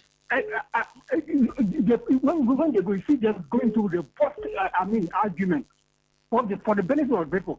I look at the Arab British. There's the State House Assembly, the Speaker. Then, all right. These are people that you have the interest of the people at heart. They are leading. Okay. Thank you for calling. 95.1, welcome to the show. What's your name? Where are you calling from? Good morning. My name is Andy. I'm calling you from Malakaya. All right, go ahead. See, the point is, it's unfortunate that you do not have enough time, because some of these people that are coming up to say the guest is not saying the truth. Your guest has made points. See, I love listening. I listened to him keenly. He came out and he said everything, comparing to what you read. And how are we to judge? My sister, I don't know why River State will continue to be lacking and going back, even where the citizens are.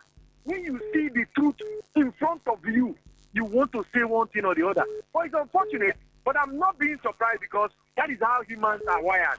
But I want to tell your guests, please, thank you very much. Let the truth continue to be in your mind. And as they are saying it, God will continue to bless you. Because people will not have that aspect of having what Abia and other people have had until we know what to do. Thank you very much, and God bless you. All right, thank you for calling. 95.1, welcome to the show. What's your name? Where are you calling from? Don Wilson, good morning. Good morning. Reginald. I'm calling from Pt2. All right, go ahead.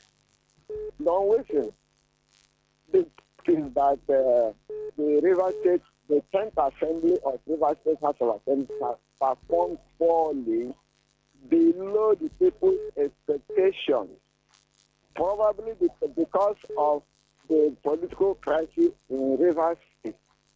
But that should not be the excuse for them, because they are elected by the people to represent the people. And on the issue of the deal, the law they make, I think the law they make, everybody knows that it was anti-government law that they were making. On reaching out to the people, they fail to reach out to the people. It's only now that I know that operations now, they have been moving from one constituency to the other, all right, trying to do one thing or the other for the people, probably because of the 2027 election. And that should not be and that should not be their guide because the people have expected much from them long before now. All right. Thank you, But Reginald. notwithstanding, we still want to appreciate them. All right. Let them go ahead and start making what we benefit the people. Okay. Thank you, Reginald. All right. Let's get into some of your messages on Facebook. Mpakabwari Otaji. I can't remember any law made by the House. They were nominated and rigged into office by the former governor, and all their allegiance and activities have all been channeled into doing the bidding of their master all these years. Their doings have not touched the lives of the people at all. Pakabwari, I don't know when you started listening, but I did list, I think at the very least five laws or so that they interacted with in some form. Some of the, at the very least, I didn't count it. Some of them were not they were sent to the governor, not sent to. So there was all that drama. But if it's for bills, very least, 5-ish or so. Stanley Ozuronye, when you look at Nyesom Wike, you will see the scorecard of Rivers State House of Assembly. He is the only one feeling the impact of the laws passed by Rivers State House of Assembly. The scorecard is written all over him. He is the All right, apologies for laughing, but some of you know the trial. You're trying to get me in trouble. All right, okay. Let's see if we have any text messages so I can go back to calls. Lady Dawn, if there must be a change we believe is permanent, that change, talking of... All right, this is from the last conversation we had. Okay, let's take this one. Wilson Esquire, your guest has spoken well. However, I disagree with his position that the people are to be blamed for electing those who cannot represent appropriately. The type of elections we have witnessed in recent times, do the people's votes count? How do you blame them when their will is forcefully subverted? That's from Kanu. All right. Good morning. If I'm to rate the performance of the assembly member, I would give them 0%. I don't even think there is anything like House of Assembly in this 10th assembly. They were just chosen to legislate the ambition of Nyesom Wike, and that's from Bright Oswago. All right. Thank you so much, Bright. Let's see. Okay. You didn't put your name. Oh, do we have enough time for that? Okay, let's see. Let's take this voice note. You say score is 0. Hold on a second. Let's just do this. Your voice note is quite low. All right, apologies, but your voice note is quite low. But yes, you did say score is 0, so we got that. Hi, Lady Dawn and guest. Your guest has said it all. As for me, my score to them is big 0 because they do absolutely nothing, and that's from Eric. Oh, ladies and gentlemen, apologies. We can't take any more calls. This is where we have to bring the show to a close. Anyway, Honorable Tekena, if I say Tekena Inemba, your final thoughts?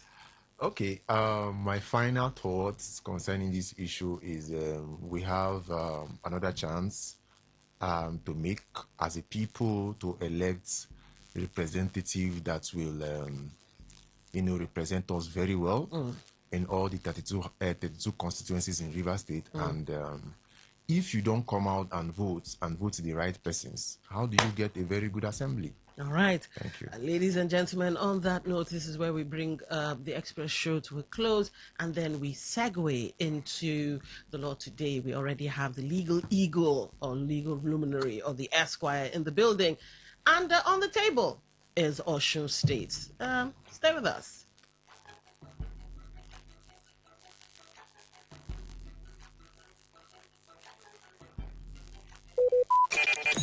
Talk radio. I listen to a lot of talk radio. 95.1 FM. Maybe home is somebody's smile when they look at you for the first time. Maybe home is being a home to something you love and adore with all your heart, and that is what life, friendship, and love are all about. Maybe home is listening to all of your favorite shows on Today 95.1 FM. We create memories. We inspire comfort. We are the voice of the people, and we are home away from home.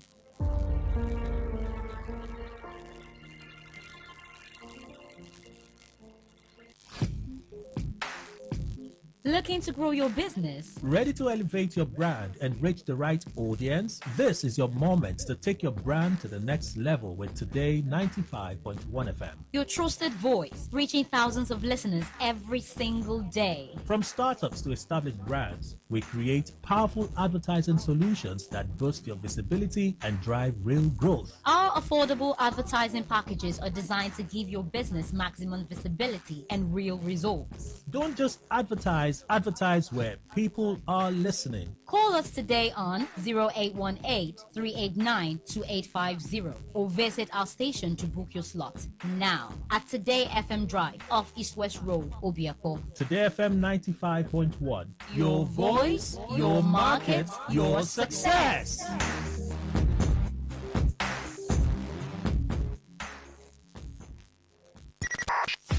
95.1 FM, voice of the people. And we're back.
All right, it's still the 15th day in the month of August. It's a lovely Saturday, and I hope you guys have been enjoying the conversations so far, and hopefully it's been eye-opening. Now, speaking of eye-opening, yes, ignorance of the law is not an excuse, and so for the next 57 minutes, we'll be telling you what's what, using the law, the legal field as our what I call it now, our launching pad, all right, or our springboard.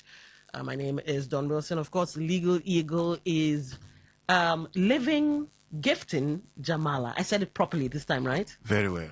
And good morning to you and the lovers of Today FM. Okay. All right, so, of course, I did give you a little teaser. Osun State all the way. Everybody is focusing on issues surrounding Osun State. And I think there was an issue where Accord Party, because that's where the Osun State governor kind of like defected to, Accord Party had an issue with deregistration at one point in time, and the court stepped in to say, oh, judicial rascality and this, that, and the other. Come on, register them. And INEC, of course, being an obedient servant of the people and the law, yeah, they put their names back and all of that. That happened.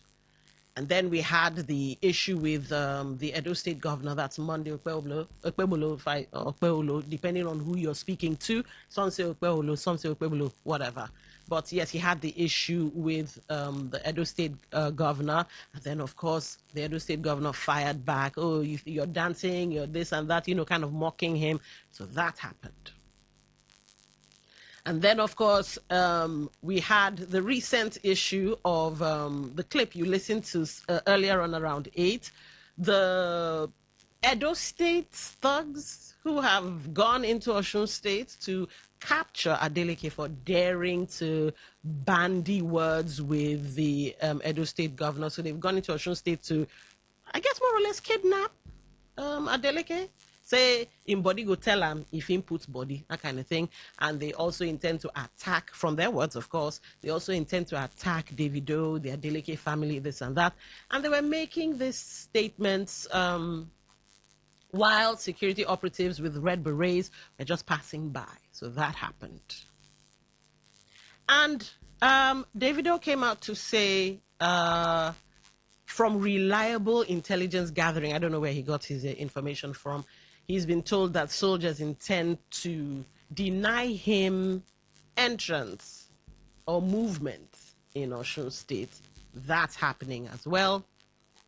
Also, the story of vote trading, according to J.K. Pele. That's I love that. I love that phrase, by the way. Vote trading. We also have ransom economy. Oh, Nigeria known for fantastic things. So yes, and there have been accusations of the APC and Accord buying votes. Some as early as last week. Some 6 days ago, you heard the account of one of the receivers who said he received his own at such and such place. All right. So Osun State seems to be maybe the precursor to what's going to happen in 2027. Some say, oh, it's not really a precursor, it's just that the president is from Osun State. Okay, no problem. Now, the latest one is Osun, that's from the Daily Post. Police announce movement restriction, ban Amotekun, others from polling units. So let's just give you the context of that. Ahead of Saturday's gubernatorial election in Osun State, the Nigeria Police has announced a restriction of movement across the state from 12 midnight on Friday, 14th August, until 6 p.m. on Saturday, 15th August. This was contained in a statement issued on Friday by the Force Public Relations Officer, CSP Ani Iniedo. The statement urged members of the public to comply fully with the restriction and cooperate with security personnel deployed across the state. Only persons and categories of movement specifically exempted by the appropriate authorities will be permitted during the period, the statement said. The Force PRO also reiterated the early prohibition on the participation of Amotekun and other non-state security actors in election-related security operations in the election. According to the statement, the force emphasized that only security agencies recognized and established under the Constitution and laws of the Federal Republic of Nigeria are authorized to perform security and law enforcement duties alongside the Nigeria Police Force in connection with the election. No non-state security group, vigilante organization, or other unauthorized body is permitted to assume or exercise the functions of a recognized security agency.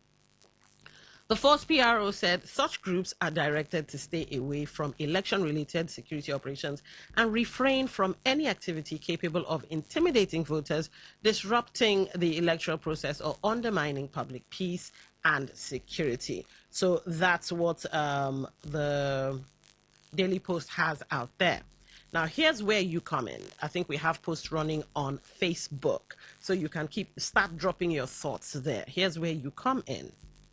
Question on the table: can regional security outfits like Amotekun be legally barred from polling units?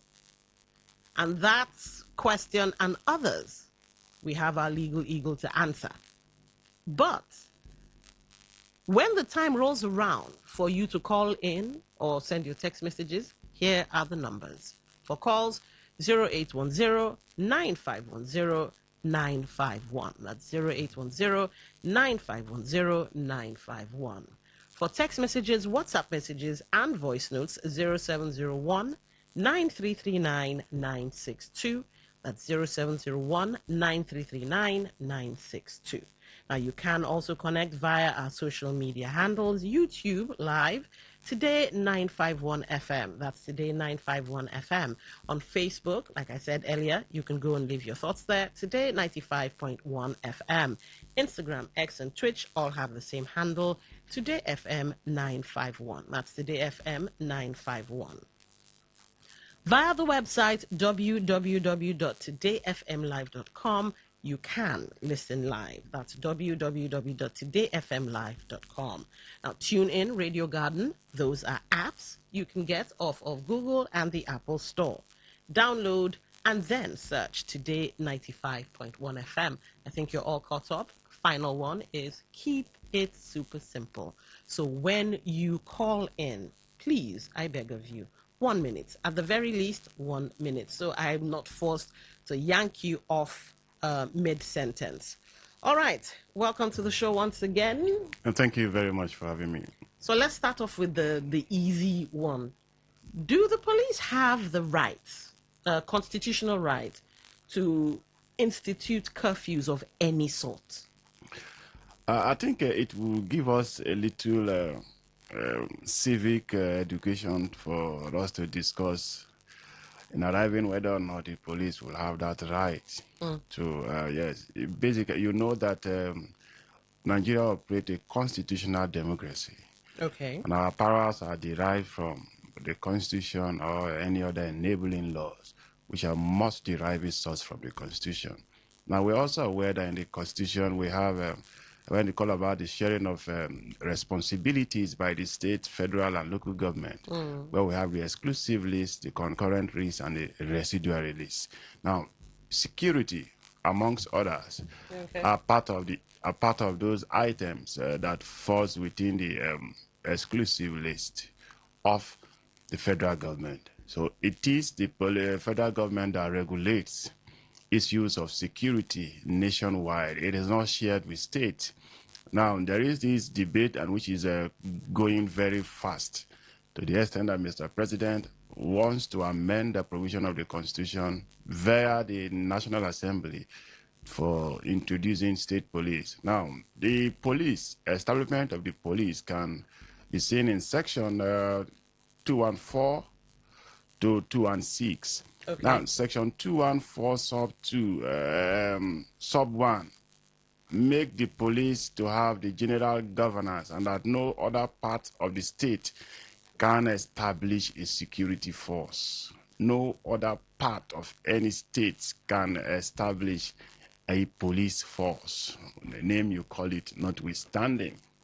Now, it is the National Assembly that have the powers to provide regulations on how the police is managed, is run, administration, finance, and whatever. Okay. So the powers of civic governance, civic security of the nation, I want to use nation here as a state, is saddled with the police. Okay. Now, if you go to Section 4 of the Police Act, where you talk about the police responsibilities of the police, is we're talking about the prevention, the most important function there. I can say this one covers every other one. There are ancillary to it, is the prevention of lives, the maintenance of public order.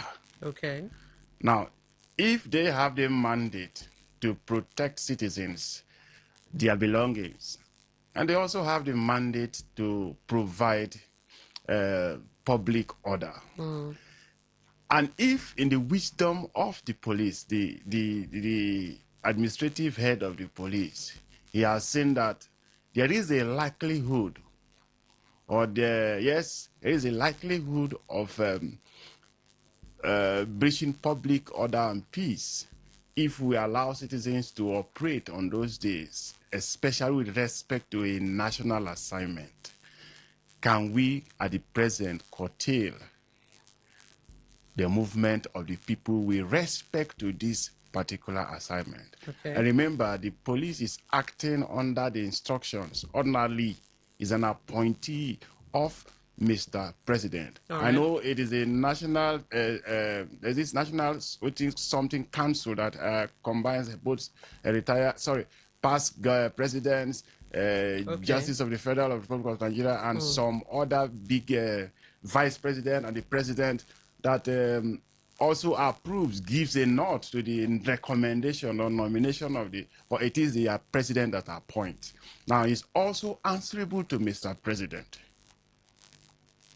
It's like to me, I'm looking at this to be like a minister of the president, but just that his appointment his tenure in office is regulated, but is also answerable to Mr. President. So if the police have seen that in order to forestall a breakdown of law and order, it is wise that we restrict temporarily the movement of the people. Yes, I have not seen any judicial authority to the effect that, apart from sanitation, which you see some boards of state government and agencies trying to restrict movement, which the law has clearly said that they lack that statutory power. I have not seen a statutory authority, a case law that bans the police from exercising their powers. All right. So from the look of things, they have the power. Now, let me read something, a bit of a snippet from ICR News. Apparently, there's a precedent of this Amotekun police issue. So in the 2022 Osun election, the INEC and police together said Amotekun has no role. Okay. Has no role in election monitoring and should not be around polling units. However, the Osun Amotekun commander argued that Amotekun was established under Nigerian law and intended to deploy personnel. Now, I think what he means by Nigerian law, I think they were instituted or established by the Osun state. A state legislature. Exactly. So if they are a state-enabled security personnel, don't they have some legal backing to kind of like be at the polls? You know, even with the establishment of that Moteco or the regional security establishments, which we call them vigilantes, yeah. They are not statutorily empowered to carry ammunitions. All right. Some caliber of ammunition, they're not statutorily empowered. Okay. It is like guaranteeing, giving an individual, licensing an individual to have a gun for the purposes of protecting himself. So they are not known to Nigerian law. So even if they're not carrying weapons, but they are security personnel, they are not security personnel in the eyes of the law. Okay. They are not.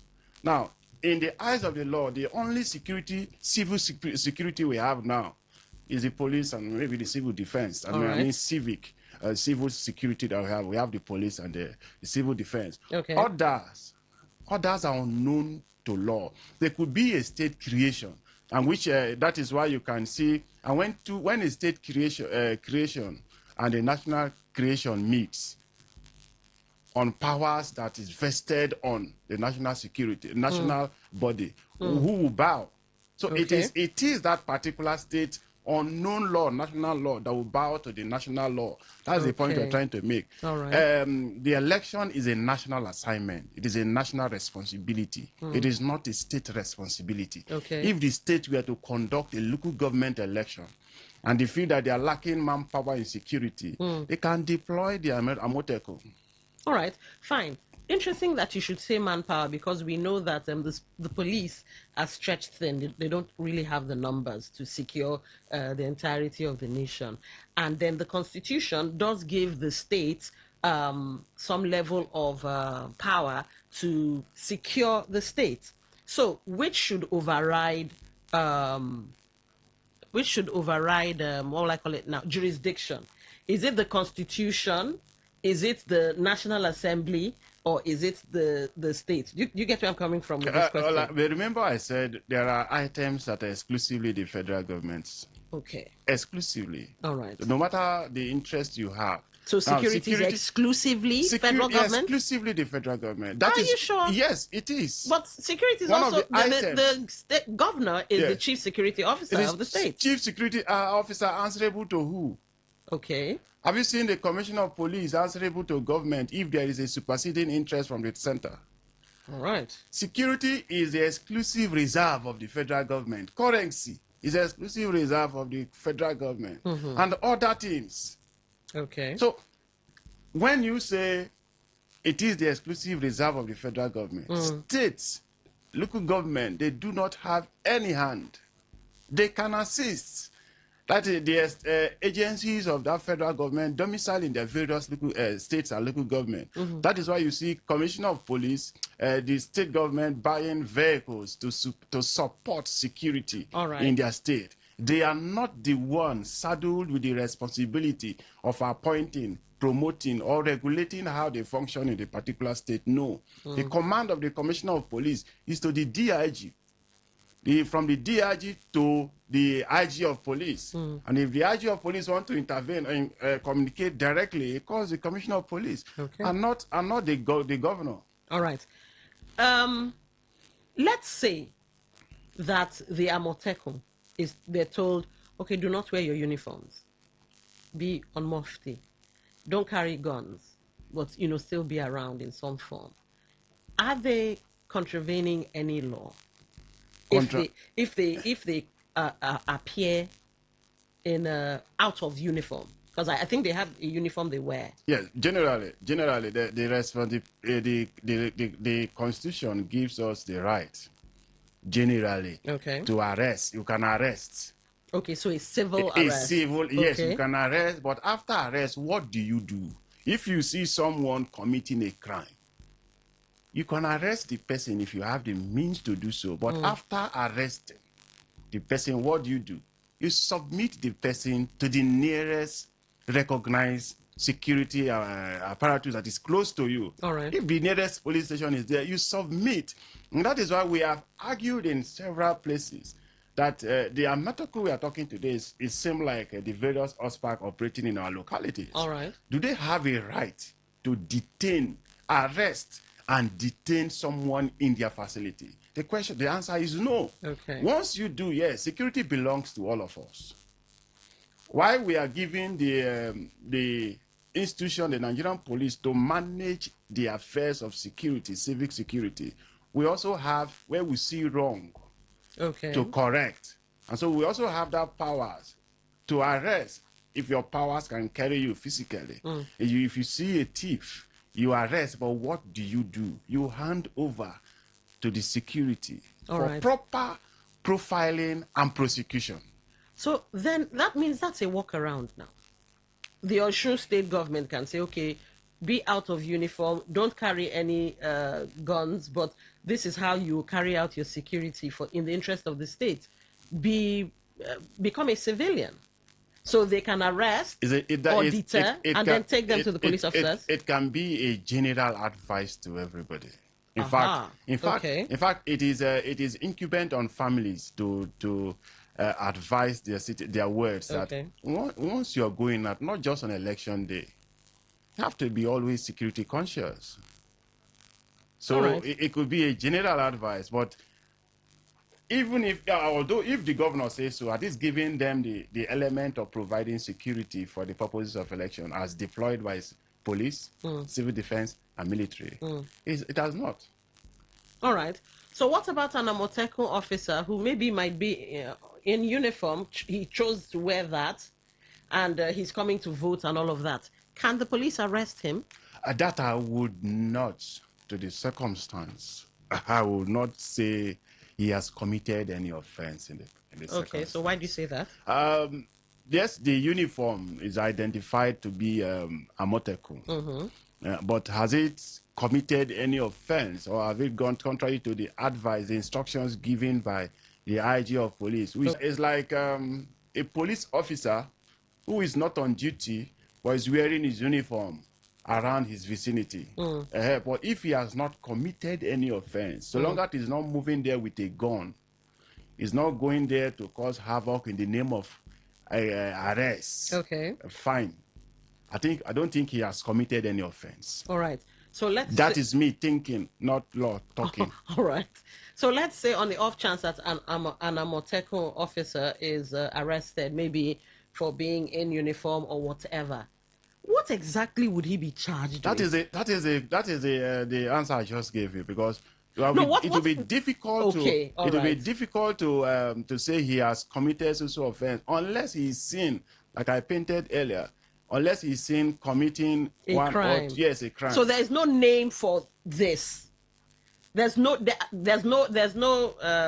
law, or there's no definitive crime that you can say, okay, the Amoteco contravened police order, whatever from the penal code, this, that, and the other. It doesn't exist. The order as given by the police is not statutory per se.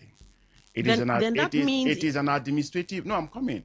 It is an administrative order. Like I said, they are the regulator. The police is the regulator of all these regional security outfits. And if the regulator has said for today, stop operation. Okay. If you civil in your actions, in your performances, in your utterances, without causing any threat to security, I don't think it constitutes an offense. That cannot be said of a civilian wearing the military camouflage or the military, uniform. It is an offense. All right. Prohibited. Okay. Because I was already seeing a lacuna there, but all right, fine. So, in giving such directives, what was that one where they were saying you need a court order now, the EFCC matter, where they froze Osun State account, and they were like, one of the accounts. Yes, you have to do it by court order, and then the EFCC came out to say we have at least a wriggle room of 72 hours before we have to go to the courts. Should the police have also come by way of a court order, or this curfew can be done without need for a court order? They can exercise it. I see. They can exercise it. All right. They can exercise it, but not arbitrarily. Okay. Where there is a threat, a perceived threat to public peace and order, they can do so. All right. Let's widen the dragnet a little bit, because we're looking at electoral behavior at the end of the day. Now, we've looked at the electoral behavior of the police and the rights that they have in restricting movement. Okay. This latest development. Shouldn't these parties be arrested? Should it be made public that they have been arrested? What should be the play? First, it is one thing to be in your secluded area and make a video. All right. Two, it is for the work of the security agencies to analyze that video, establish with coordinates that these persons are really within the Osun environment. Now, we live in times where persons can sit at the comfort of their home and pass a security threat. And you see the entire state shaking. During the days of COVID, there was a time you see parents scampering to go and pick their student from their words from school because one rumor they said so is in. Okay. That is, I'm not saying that these persons are not in Osun. I'm also not confirming that they are in Osun. Okay. I'm always trying to think aloud that these persons may have a mischief. There is something they really want to establish, maybe to scare their delegates. Okay. But they are not within Osun State. They said I don't know who identified them. Okay, they said for talking to their governor. In other words, they are calling themselves. Again, it may not be Edo citizens that did that. Okay. So we should allow the police, I know it is not something that their location can be identified immediately. So I will not say it is too late or it is too early for the arrest. Allow the police to analyze that video, identify the persons, their locations, know their movement circle. Then they will get them arrested because it is a crime against the state. All right, so let's bring it down to freedom of expression. Yes. I know the Constitution doesn't particularly, it's not explicit as to what should constitute freedom of expression. So maybe that's why a lot of people can come out and say a lot of things. Yes. Like the thugs, like Father Hunsi. What role now should freedom of expression play in such things? You see, there is one thing we express this freedom, fundamental right in the Constitution. Most times we think it is unlimited. Okay. Now, there is this general saying that where your own right stops, that is where mine begins. Okay. And so freedom of expression is not absolute. Even right to life is not absolute. Yes, it is not absolute. The life is given to you by God. But for the sake of protecting the society, there are certain things, if you do, that life will be taken away from you by the state. So it is not absolute. Freedom of expression is to the extent that you do not defame, you do not malign the character of another. Okay. You can express your feelings, but in doing so, please do not offend the next person. Yeah, but the Constitution is silent on all those things. Oh, you're there saying. are so Are many. they inferred? There are what we call, yes, you can infer. There are innuendos. Okay. There are direct slanderous statements. There are inferred. And there are those that a comprehensive reading of your message will see that, yes, your intention is to malign this person. Your intention is to defame, is to bring his personality to zero in the eyes of the right-thinking members of the public. So if that is your intention, then the freedom of expression will not be a safe ground for you to land. You have crossed the line. So there is always a time that when you're trying to express yourself, you must ask yourself, to what extent do I have a right in expressing myself to call Mr. A dog? If I call Mr. A dog, ordinary in the literal sense, have I abused Mr. A? Connotatively or denotatively, have I abused Mr. A? So I do not have a right to call one a thief unless I have a justification. The person has been sentenced to, has been convicted by a court of law. Not that he stole in their community and they stripped him naked.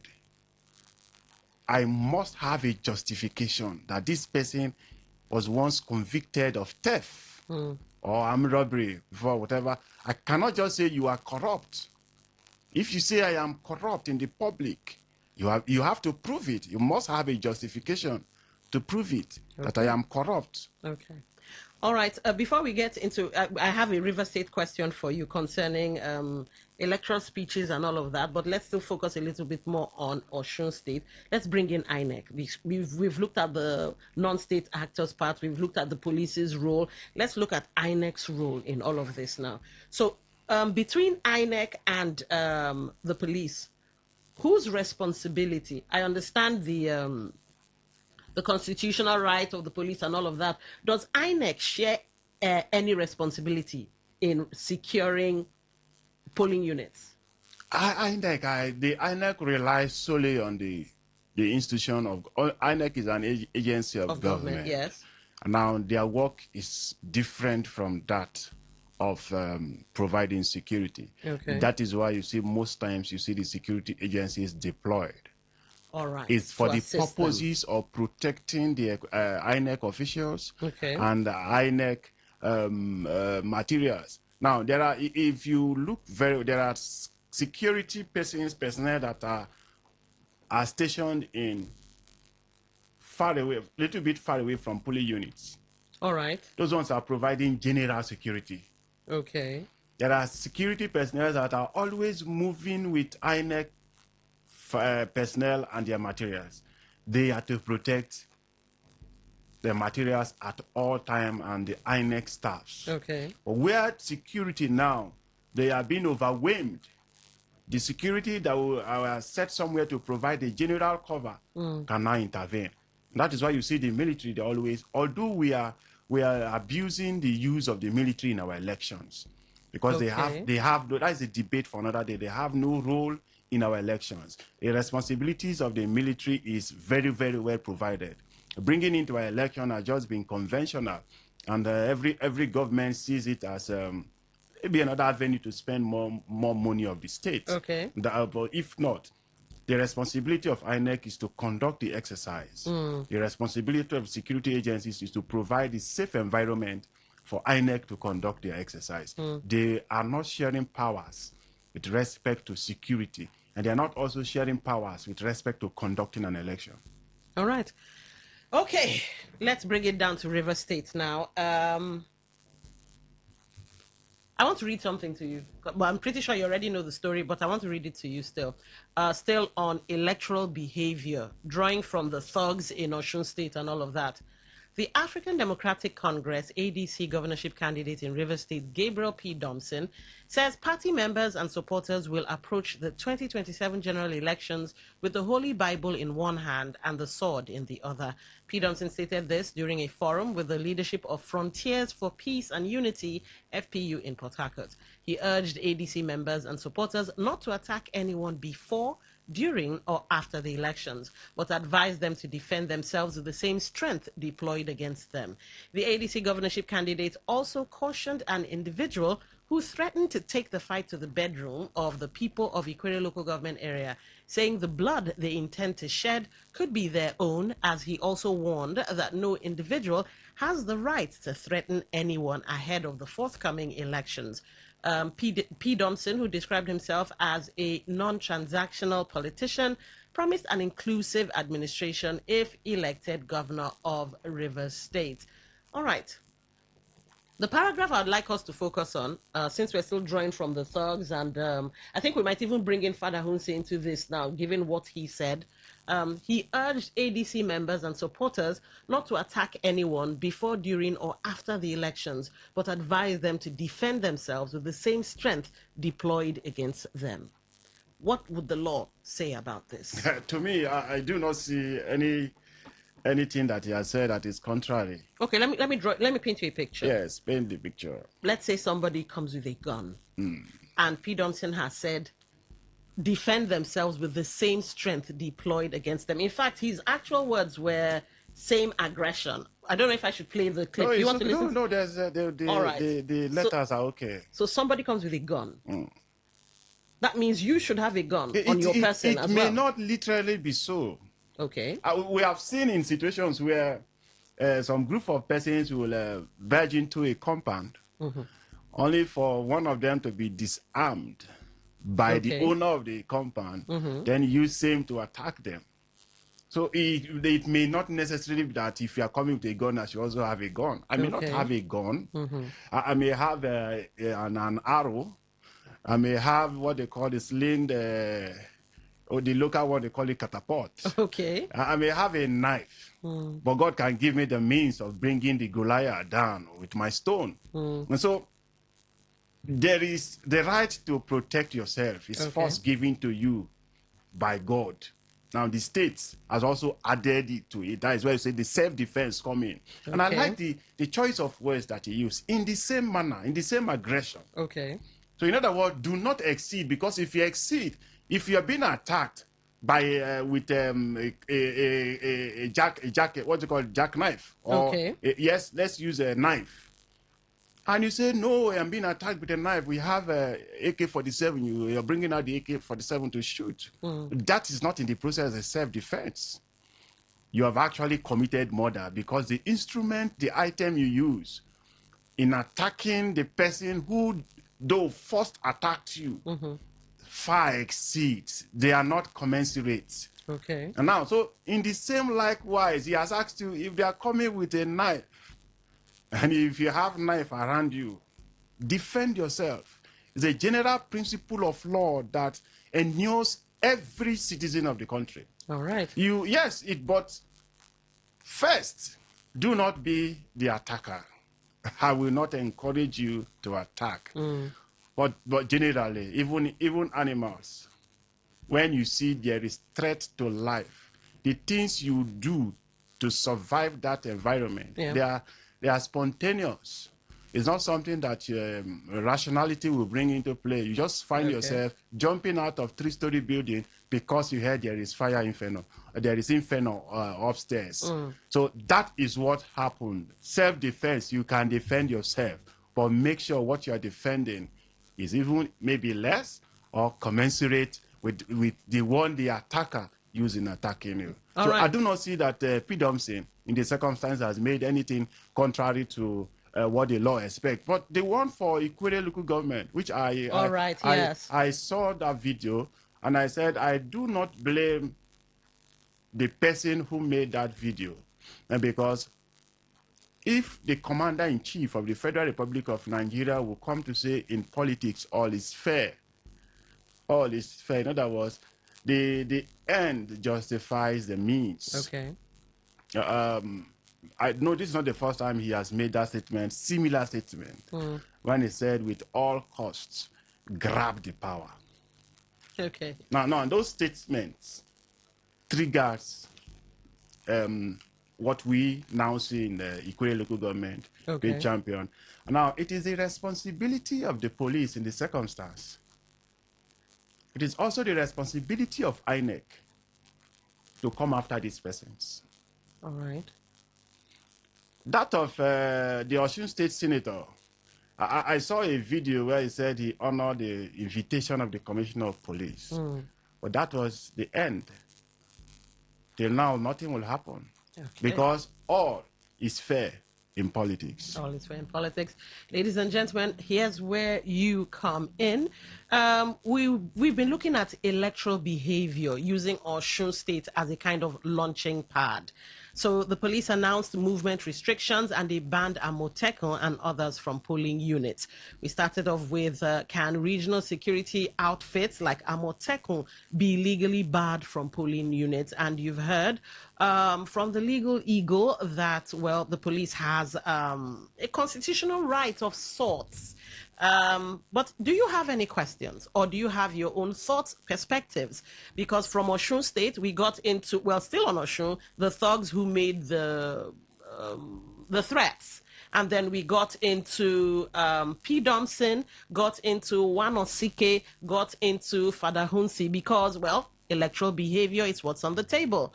Legal Eagle is here to answer. 0810-9510-951. That's 0810-9510-951. 95.1, welcome to the show. What's your name? Where are you calling from? Yeah, ladies, good morning once again. Special Douglas, welcome to the show. I must confess that your guest today is quite appreciated. You know, it's very, very logical. I appreciate him today. Lady, because we are not talking partisan politics. No, not partisan politics, but especially your analysis on the Edo State hoodlums, whatever. You see, you were very rational. So first of all, in and say people should not allow me to talk. A Rivers man, not to talk on Rivers issue. Special Douglas, whatever I put on the table is up for conversation. We were looking at electoral behavior, but used Osun as the launching pad. Stay on topic. But also, that freedom statement can also come in now. Yes, because I opened that door. You know why I'm talking about that one? Because I was in that vicinity on NTA Road that yesterday, and I have sources who were inside that store. I think the statement from that governorship candidate is not very, very encouraging. What I thought he should have encouraged was the no violence politics, not to attack who attacks you. Please. But Special Douglas, you did hear the lawyer himself said it's a constitutional right to defend yourself if attacked. Yes, the own assertion is that if they come with jackknife and you have arrow, you attack. Those two are weapons, no matter which one is higher. No violent politics is what we should preach. All right. Allow the lawyer answer. Thank you for calling. See, I gave instances that is, if I am being attacked with a knife or even a mortar pistol, so long as there is anything you hold, even a biro, so long as there is this perceive of threat to me, ordinarily as you respond. And there is what they call in psychology the 3 P's. There is what they call 3F, sorry. You must be fear, flight, and fight. So the first one, you have succeeded in putting fear into my body. The next one is either I will run or I will fight. That fight is a coming back to respond to the aggressor. And in that circumstance, it is self-defense. It is self-defense. All right. Let's go back to the phone lines. 95.1, welcome to the show. What's your name? Where are you calling from? Don Whitson. Mascot, welcome. Thank you so much. I greet my younger brother, LG Jamala Esquire. Good morning. Good morning, sir. Thank you so much. I support Gabriel Thompson, the ADC gubernatorial candidate. Like Jamala said, there is always the right to life, to self-defense. I support the idea of carrying a apple in one hand and then a sword in the other hand. After all, I'm a senior pastor of the German Staffing Church. Sword is to kill the devil. You use sword to kill the devil. So when the devil come and you use sword to kill the devil, you have not committed any offense. So for me, everyone in Nigeria is a Nigerian and has right as defined in the Constitution. You cannot say you are one party it as a leverage to intimidate others so that they don't work for you from the country. All right. It is not done that way. Okay. So for me, I support him hook, line, and sinker. God bless you. All right. Public. Thank you for so calling. 95.1, welcome to the show. What's your name? Where are you calling from? Yeah, good morning. I greet everybody. Good morning. This Honorable Prince. Welcome to the show. Assuming as a father in the house, inside my baby. Hello? All right. Looks like that call dropped. 95.1, welcome to the show. What's your name? Where are you calling from? Good morning, Lady Dawn. Good morning to you. Yes, greeting to our guest. Good morning. Lady Dawn. Yes. Nigeria, as a state, we ought to have grown more than where we are. Election ought not to be a do or die. And what we practice is constitutional democracy, where people should be allowed to participate as is captured in 1999 Constitution, as amended in Section 14. People should be allowed. Why is the power of the day holding us captive, not allowing opposing views? Everybody must be cowed to what they decide. It's wrong. Look at the case of River State. Don't forget, Supreme Court judgment described River State election as a 2015 as a sin of blood. Why are people forcing people to vote for one particular person instead of them allowing them? It's not a fair one now. How will the international community take us? In a democracy, you are forcing people. Okay. Thank you for calling. 95.1, welcome to the show. What's your name? Where are you calling from? Yeah, so, Lady Dawn, good morning. Peter. Good morning. Peter from Oyibo. Go ahead. Yeah, thank you. I greet my brother, Yamanla, at the studio. Good morning, sir. Thank you. You see, I have a philosophy when I was a young boy, very young. My philosophy is this. If you are coming to kill me, I will not allow you to kill me. I will kill you first. So if I see one of C.K. Samuel and his principals, as he has directed, kill them, and you shoot senator, that has been their slogan, APC slogan. Kill them. Hey, you cannot kill me, oh. I will kill you. I will be the one to kill you. So I will support my brother, P. Thompson. P. Thompson, you are on the right track. I call on every Rivers man, so long as you are listening to me on air. Do not allow anybody to intimidate you, not only intimidating you, or to the point of taking their life. No. All right. Okay. You should take the life of that person. Thank you. All right. Thank you for calling. Let's get into some text messages. Please, please, please. We do not allow for violence. So, self-defense, so long as you are within the parameters of what the law says self-defense is, then self-defense is okay. if you are attacked first, then you have the legal right to defend yourself proportionally. That's where the caveat lies.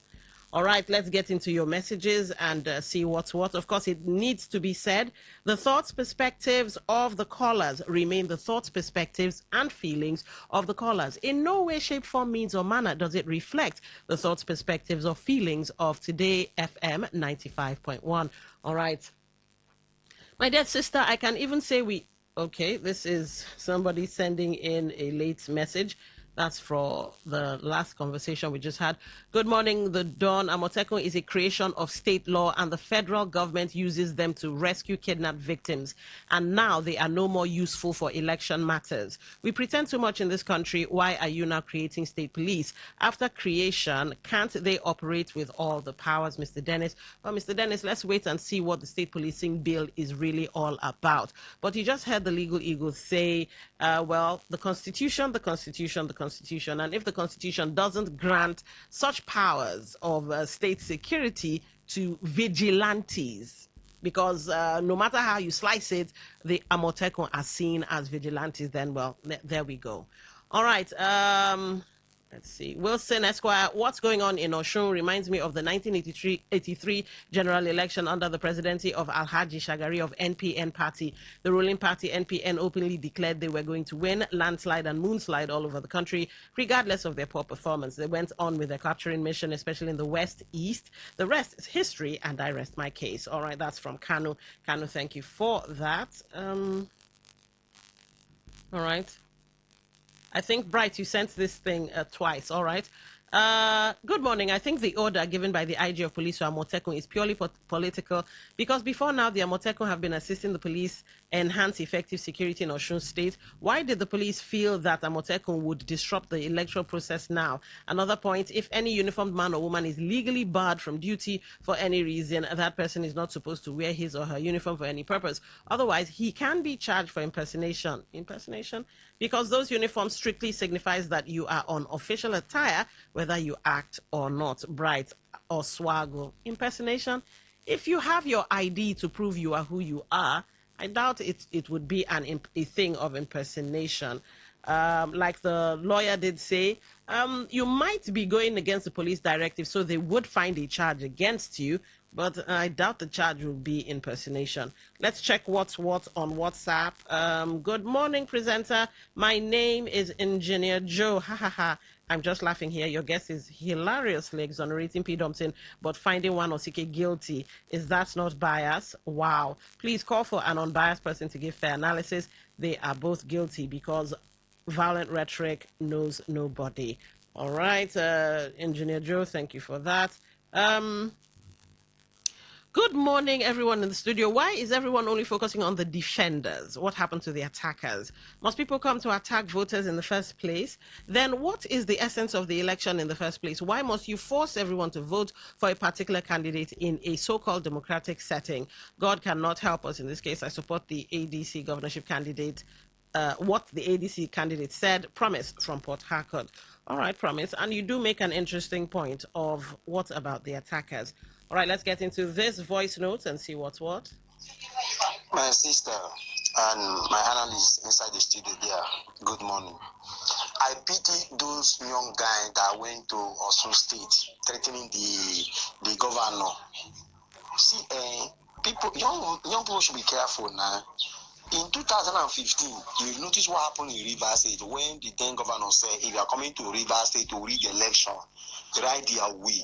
What happened? The people that died, the young men that died within Akuto local government, both at the waterfront there, at the back of the park, Abonima Park, they were not indigent. Some of them were tied at the Chuba Bridge, some of them were tied at Emowa there, Emowa Bush there.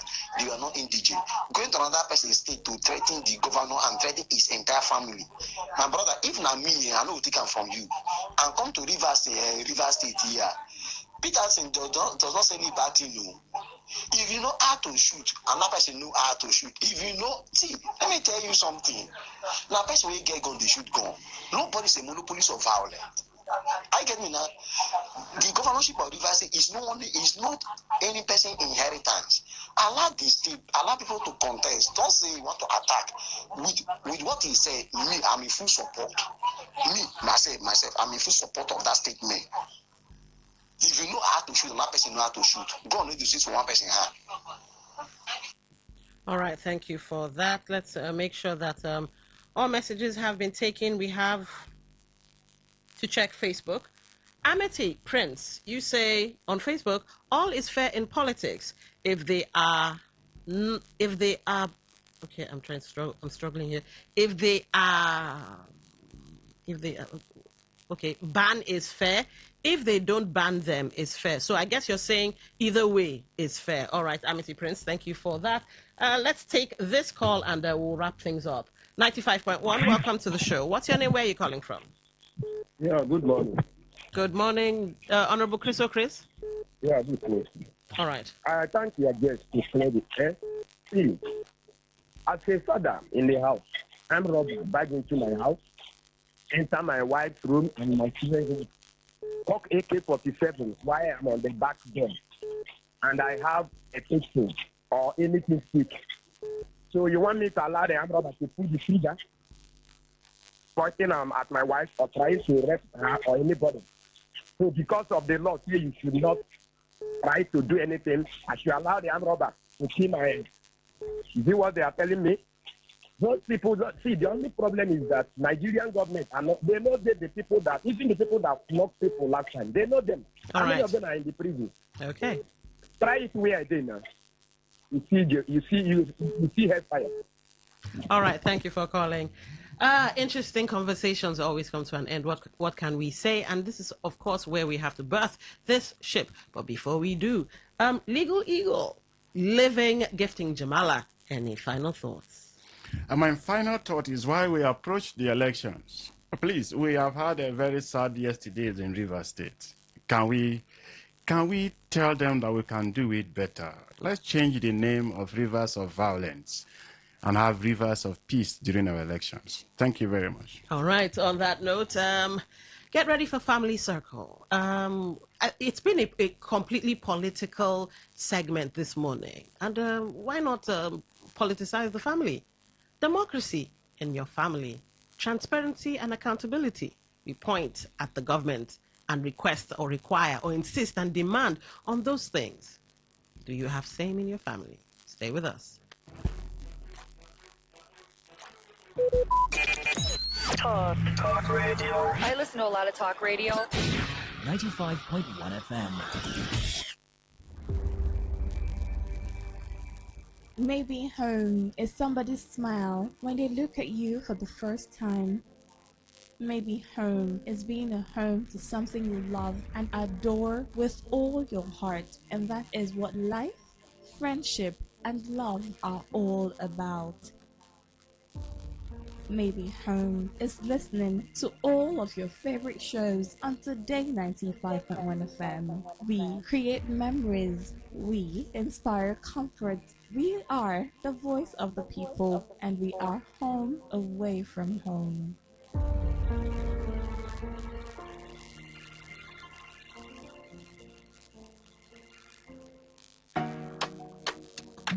Yeah. Oh. Yeah. Today FM 95.1 Port Harcourt. Voice of the people. Voice of the people. Yeah. Rise and shine, it's a brand new day. Today's the station leading the way. Breaking news, sports and talk, keeping every heartbeat on the clock. From Port Harcourt to the world we go, sharing every story you should know. Your voice, your people, your destination. We're not just a station.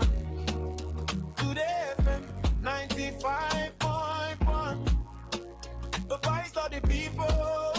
Number one, news and sports, talk all day, keeping rivers on the way. Not just a station, we are the station. Today FM, the pride of the nation. Across rivers Dallas, Bayelsa, Pt2, Akwa Ibom, Cross River, we're reaching you. Around the world, we're live online. Every moment, every time. Alberta, your business, make it grow. Millions are listening, let them know. Visit us at Today FM Drive off East West Road, Port Harcourt. Listen, live at your Call us on 24. Anyone left to your line to your wife. VA come, admin at never mind. Today FM 95.1. The voice that keeps this city strong. News, sports, talk every day. Lighting up your every way. Not just the station. We are the station. Today FM 95.1.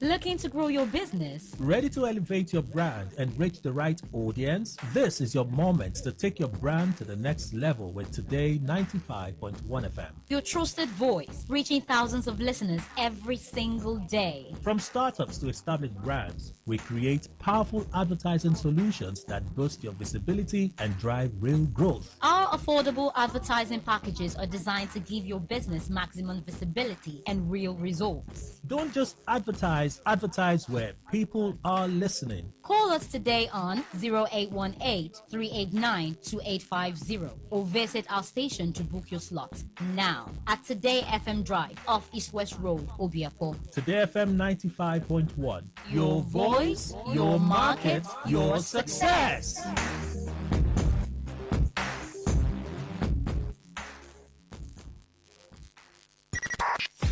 95.1 FM, voice of the people. And we're back.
Okay, still the 15th day in the month of August, and it's still a Saturday. Hopefully you guys are having as much fun as I'm having these various conversations with you all. It's 6 minutes past 11. This is what I like to call the home stretch because I can see my bed. From here, yes, I can see my bed. Little joke there, but yes. For those of you who have stayed with us, conversation after conversation, thank you so much for being there. And hopefully you'll be with us, well, till shutdown. Probably in beds of your own, or sitting down in chairs, or, you know, maybe doing your chores, your chores for the week, maybe washing clothes and all of that. Thank you for keeping me company, and thank you, well, say a thank you to me for keeping you company. Yeah, just to break the ice, yes, it's Family Circle. Now, I have good news and I have bad news. Which would you like first? I'm pretty sure you would like to hear the bad news first, then the good news, so that it kind of like softens the blow. Okay, so bad news first. Mrs. Harriet Ojimba is unavailable. And that's because, well, duty calls, an obligation of sorts, and she couldn't tear herself away. So that's the bad news. The good news is, well, you have me. I'll do my best.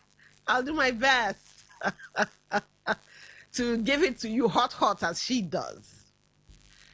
Now, at some point, you might want to be part of the conversation by calling in or sending text messages and all of that. Yeah, highly appreciated, of course. Here are the numbers. 0810-951-0951. That's 0810-951-0951. For text messages, WhatsApp messages, and voice notes, 0701 9339 962. 0701 9339 962. Now, you can be part of the show via any of our social media portals. On YouTube, Today951FM. That's Today951FM for YouTube Live. Facebook, we do have a post running, Today95.1FM. That's Today95.1FM. Instagram, X, Twitch, all have the same handles, TodayFM951. That's TodayFM951. Now, you can listen live through our website, www.todayfmlive.com. That's www.todayfmlive.com. Tune in, Radio Garden, apps. Find them. Google, Apple Store. Download said apps, and of course, search Today 95.1 FM. Yeah, that's all there is to it. Now, of course, for calls, I like to use the acronym KISS, KISS. Keep it super simple or keep it short and sweet. 1 minute is all you get. So try to gather your thoughts, because it really doesn't please me to yank you off the phone. Unfortunately, I have to do it. So 1 minute. Now, in some cases, it's a gift, not a right, of course. I'd allow 1 minute 30. If what you're saying needs to be completely heard or it is sweet for ear, then I'd allow you land your thoughts. So some cases 1 minute, some cases 1 minute 30. Now, when you hear me keep repeating, all right, thank you, I'm going to cut you off. And if you don't stop, well, there we go. You will find yourself talking to an empty phone. All right, let's get into today's conversation. Now, the post that's running on Facebook, so you can go and leave your thoughts there, is this. Democracy begins at home. We demand transparency, accountability, and good governance from our leaders. But what happens inside our own homes? If the family is the first institution we belong to, are our homes truly democratic? Who makes the decisions? Who controls the money? Who gets heard? And can parents be held accountable when they get it wrong? If your family were a country, would you call it a democracy? So that's what's on the table. And I'm pretty sure some of you are like, hey, I don't like this topic. And that's because, well, you might be looking at it from a traditional lens or a spiritual lens. Beautiful, no problem. And I would welcome your input when I open the phone lines, of course. But here is the thing. Rigidity serves no purpose. There's something I call rigidity of the mind. When you come across a thought pattern that somehow doesn't flow with your thought pattern. Now, rather than interact with said thought pattern, you just shut it down. Blah! And in doing that, well, your mind does not expand. You see, the only constant in life is change. And the only way one can change is if you interact with, well, basically, if you're freewheeling. Now, not free will, as in W-I-L-L, but freewheeling, W-H-E-E-L. You just, you're going with the flow. To a certain degree, of course, but you're going with the flow. And when you find yourself a freewheeler, a free thinker, whatever you want to call it, you find that you begin to interact with different thought perspectives that will then broaden your mind or open open your eyes. So for the next few minutes, I beg of you, keep traditional rigidity, keep spiritual rigidity one corner, and let's just have an open-minded conversation and see what we see. So now, like I said earlier, we demand democracy from our government. Do we practice it at home? We demand transparency from public officials. But how transparent are parents with their children? How are we transparent? How transparent enough are we with our children, our wards, and all of that? Because some of us may not be parents, but we are guardians. We have kids we take care of. We demand accountability from politicians. But when a father or a mother makes a decision that affects everyone, who holds them accountable? We complain about leaders who don't listen to citizens while running homes where "because I said so" is the entire constitution. Here's the funny thing about that unit, that small unit of papa, mama, and children.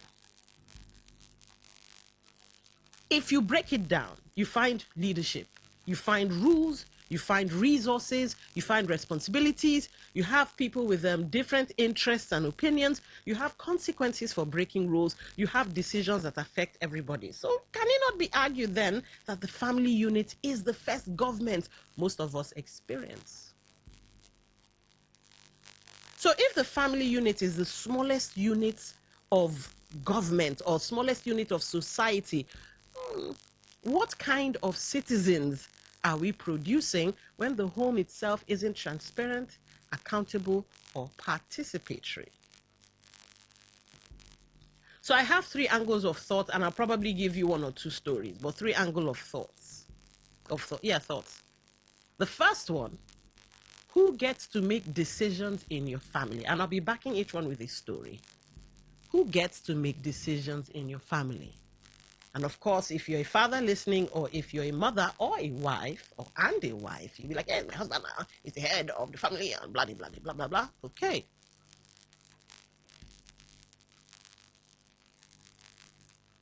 Now, just because the man is the head of the house, should that mean, or does that mean, those are 2 different things, by the way.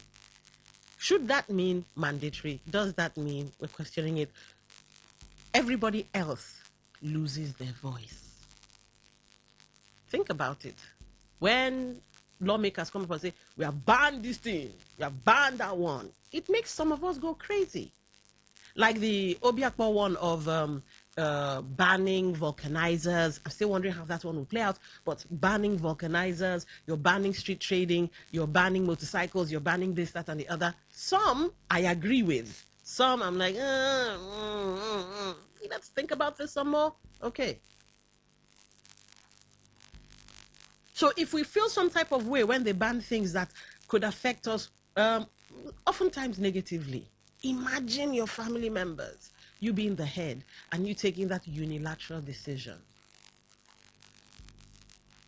Now, for some of you, it could be, it's so bad that you take decisions without the input of your wives, or the input of your spouses, or the input of your better halves. It could also go the other way, where a wife, an other half or a better half decides something and she doesn't run it by her husband. Okay, yeah, I will give you that. Now, when I say running it by her husband, I'm not saying seeking permission. By the way, I'm a bit of a free thinker and I'm also a humanist. So I'm not saying without removing the point of husband is the head, but I'm not saying that running it by her husband is just seeking permission. And no. I'm not saying that. And I'm not saying running it by the husband is just, I've told you I'm going to do it. I'm saying, let's have a conversation. That's how it's supposed to be. Funny story. My dad has this weird, weird habit. Sometimes he'd be doing number 2 in the bathroom. And my mom would be standing, it was the funniest thing to see. My mom would be standing there with the smell and they'll be having conversations. Some men claim that they think better while doing number 2. I don't know why. I don't know if it's a God-given thing, but they say they think better when they're in the bathroom. So, okay. And they'll be talking about, business. They worked together for some time. Business, how they'll do this, how they'll do that. He'll seek our opinion and blah, blah, blah. They'll be talking. So that's how I grew up.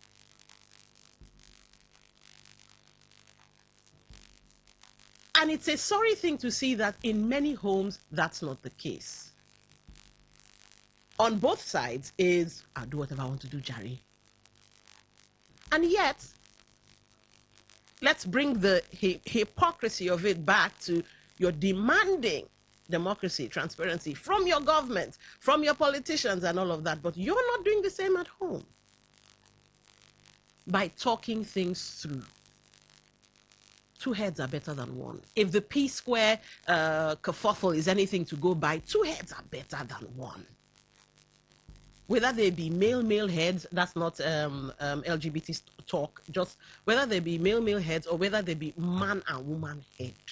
Male, maybe 2 friends or brothers, or female sisters, friends, or husband and wife. 2 heads are better than 1. Because sometimes what you can't see, the other person could see. Perspectives are many. But what we find a lot of times is somebody takes a unilateral decision. And sometimes these unilateral decisions are earth-shaking ones. For example, your wife or your husband works in a particular place, doesn't intend to quit, has some years to go before maybe getting an official car or an official house or some promotion of some sort, and you just up and say, I want to jackpot, sell everything, let's go. And maybe the person's job, be it male or female, is a very good one. High income earning job. And you just want the person to uproot their lives, upend their lives, and let's go. Let's even bring it down to the children. Some of them have formed an attachment or a bond with friends or an area or something. Yes, fathers and mothers, it's a strange concept, but you're supposed to be talking to your children. Carry them along. You know why? Because as you do them, so they will do you. That's 1. 2, so they will be in society. So you call a family meeting. Hey guys, CCCO, bring your inputs, What do you think? What do you this? What do you that? I mean, if a family that prays together stays together, imagine a family that thinks together, what that could bring. But these days, I don't know if it's an ego thing. In some homes, not all, the art of talking together is lost.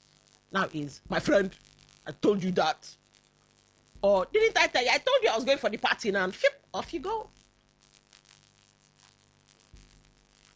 And then you and I will turn around and say, oh, government, why are you not carrying the people along? They carry your own people along for house? And don't forget the first thing I said, the first interaction with government, leadership, resource control and all of that starts from the home.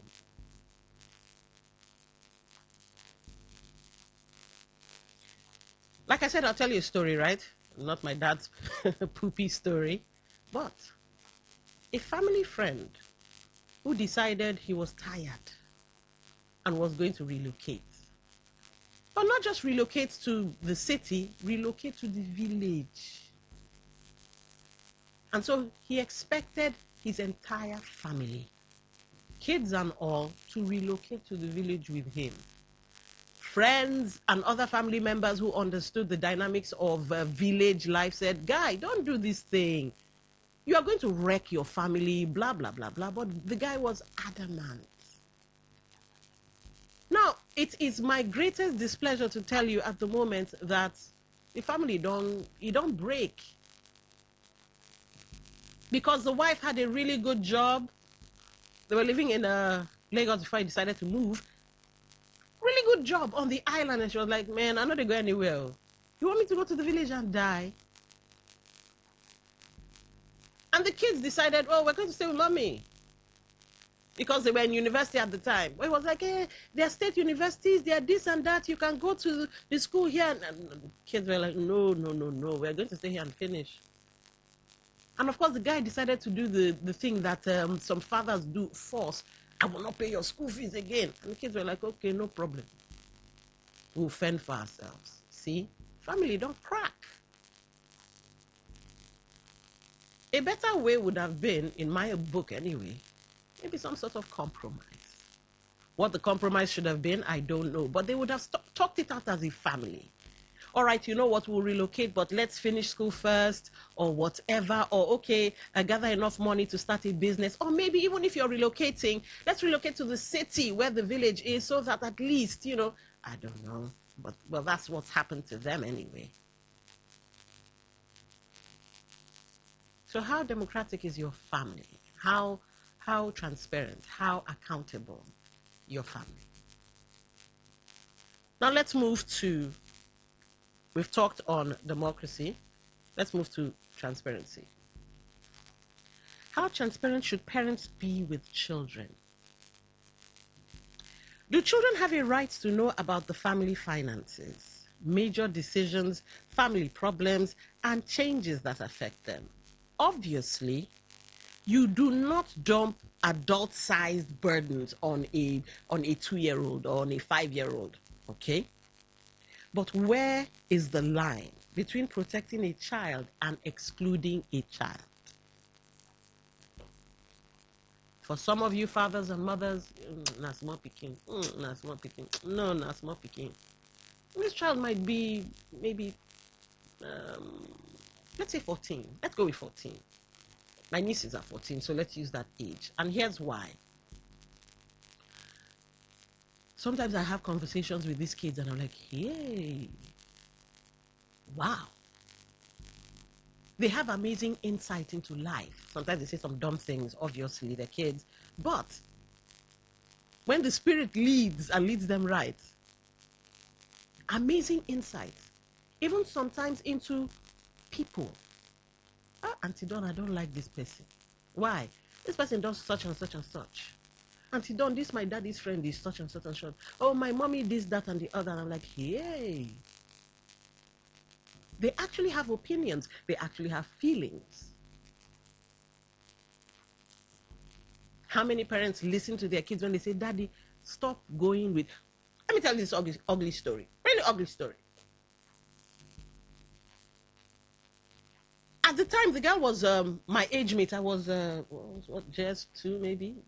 Was it just 2? Just 3. Well, I was in junior secondary, I can't remember. And she was a neighbor. So one day she comes over, you know, we're all playing and everything. And she starts sulking. Let's go with sulking. Okay, what's happening? What's this? She said, that her father's friend that comes to the house is touching her some kind of funny way. I said, okay. So, have you told anybody?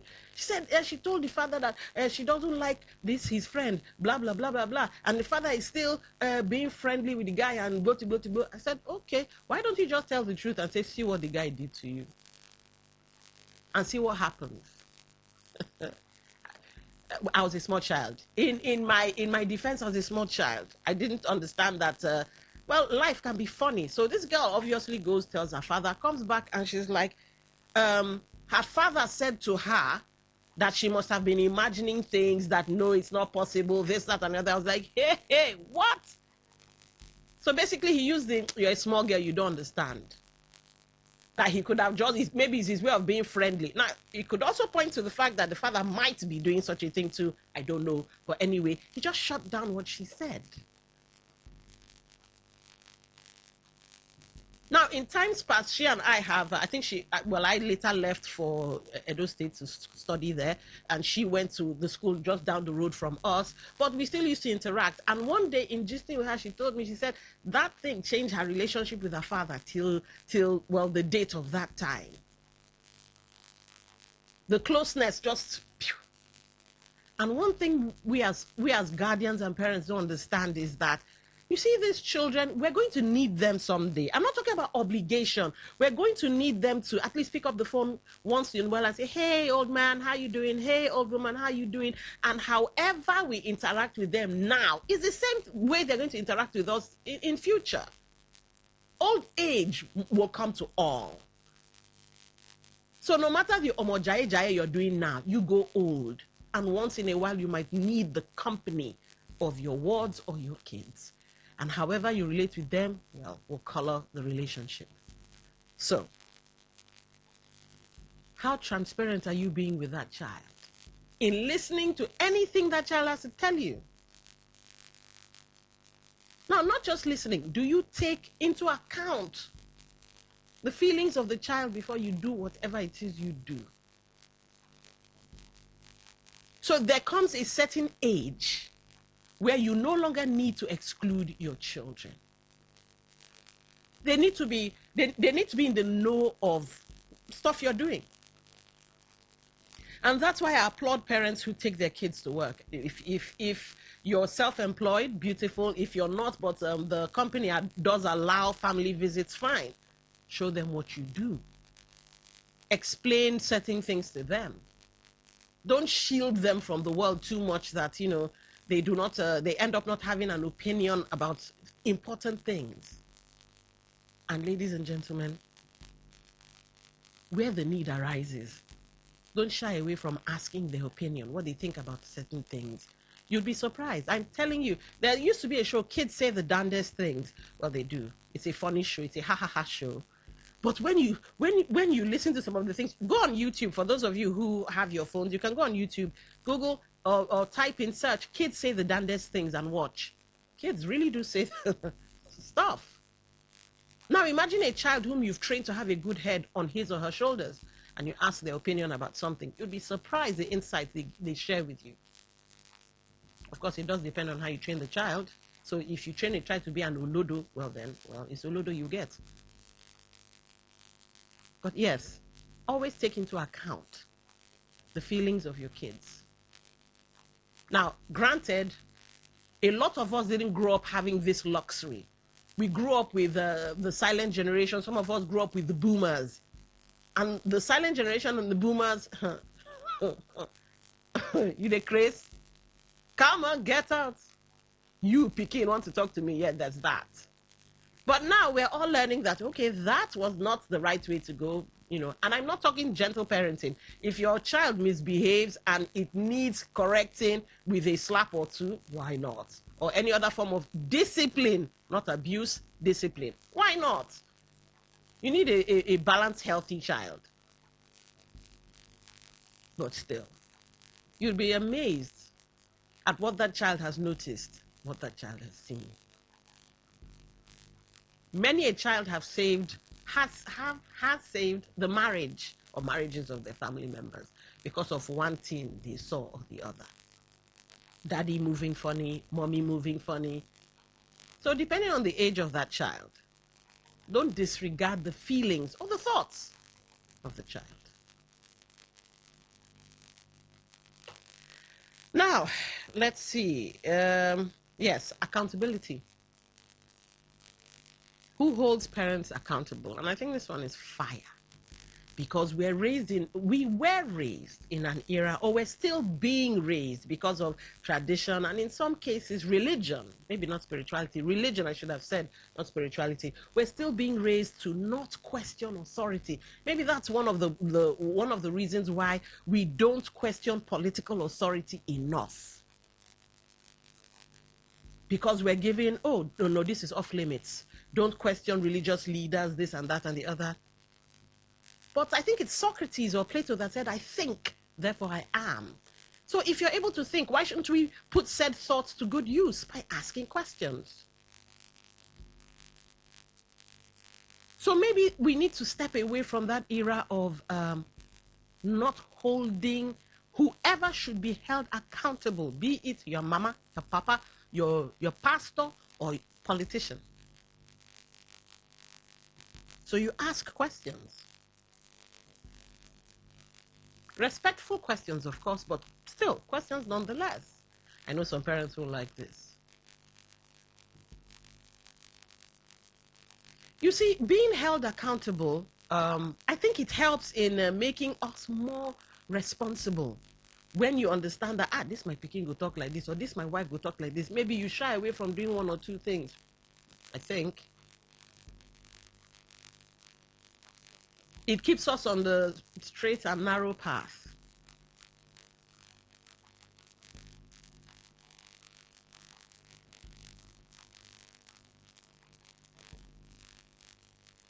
So when you tell your kids, respect your parents, absolutely. But should that respect mean parents can never admit they were wrong? That's one part of accountability before we get to the question part. That's one part of accountability. You did something wrong. Like some of you, you accuse your kids of doing stuff, or some of you accuse your spouses of doing stuff, and when it turns out that they didn't do it, you just stone face, bone face, and waka pass. That thing can fester. But if you eat humble pie, you're not going to die after all. And you say, you know what, see that thing that happened? Sorry. Some of you will go and buy sweets and chewing gum to try to bribe. Sometimes the person, be it your child or your better half, really just wants to hear that sorry. The sorry would go a long way, much more than the sweet and the chewing gum. The sweet and the chewing gum is just sweeping it under the carpet, but you see the feeling of resentment will still remain. So just, humble pie. Sorry, that thing I did, sorry. It could smooth over a lot of things. But some of us will say, come on, my child, how will I apologize to my child? Well, let me go back a couple of steps.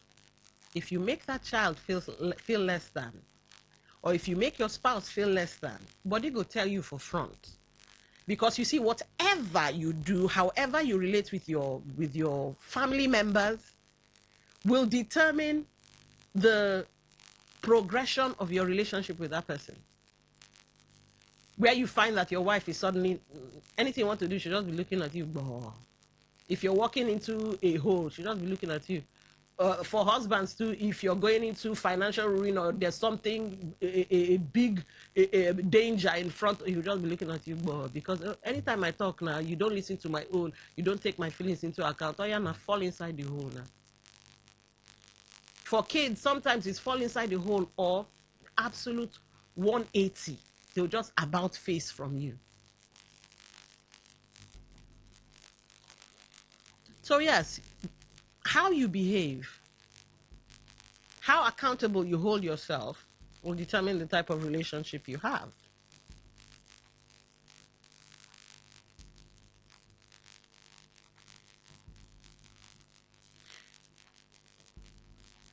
Let's touch on money for a second. Some of you are like, my husband cannot know how much I have. My wife cannot know how much I have. Yet you want the government to show you the budget. That's a funny one. You want the government to tell you how they're going to spend this, that, and the other. Meanwhile, at home. Now, granted, you might have married somebody who knows how to spend money like water. But here's the thing. Did you not do your due diligence before marrying this person? Be it male or female, or be they male or female? Did you not do your due diligence? You see, marriage is one of the most important choices you ever make. Because if you marry wrong, I say it's like a prison sentence. I tell you, some people pray for death to be rid of their spouses. They pray for themselves to die, while others, like the Americans and the British, they kill the person, which is funny. Funny as in strange, not funny, haha. But some people pray to die just to be rid of that person. Because again, the constraints of society, as in, you cannot divorce, so they're dying inside the marriage. So, if you married somebody who is, hey, big spender, wasn't that your choice?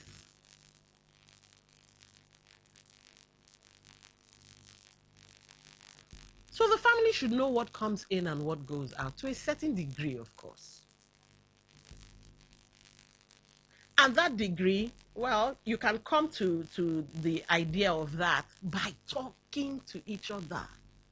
You could say, okay, let's have a joint account. We'll be putting this and this inside. Then you have your own play money. She has her own play money. The kids have their own pocket money. And, there's that general pool that you can use to pay light bills. You can use to do this. Sounds a bit idealistic, right? I will give you that. But wouldn't that make for a better family, better home life than what a lot of us currently have as family? What if in being a democratic family, P square, I'm not blaming the mother or the father. I try not to delve too much into that story. But what if in being more of a democratic family, maybe all of this could have been avoided? Could have been avoided.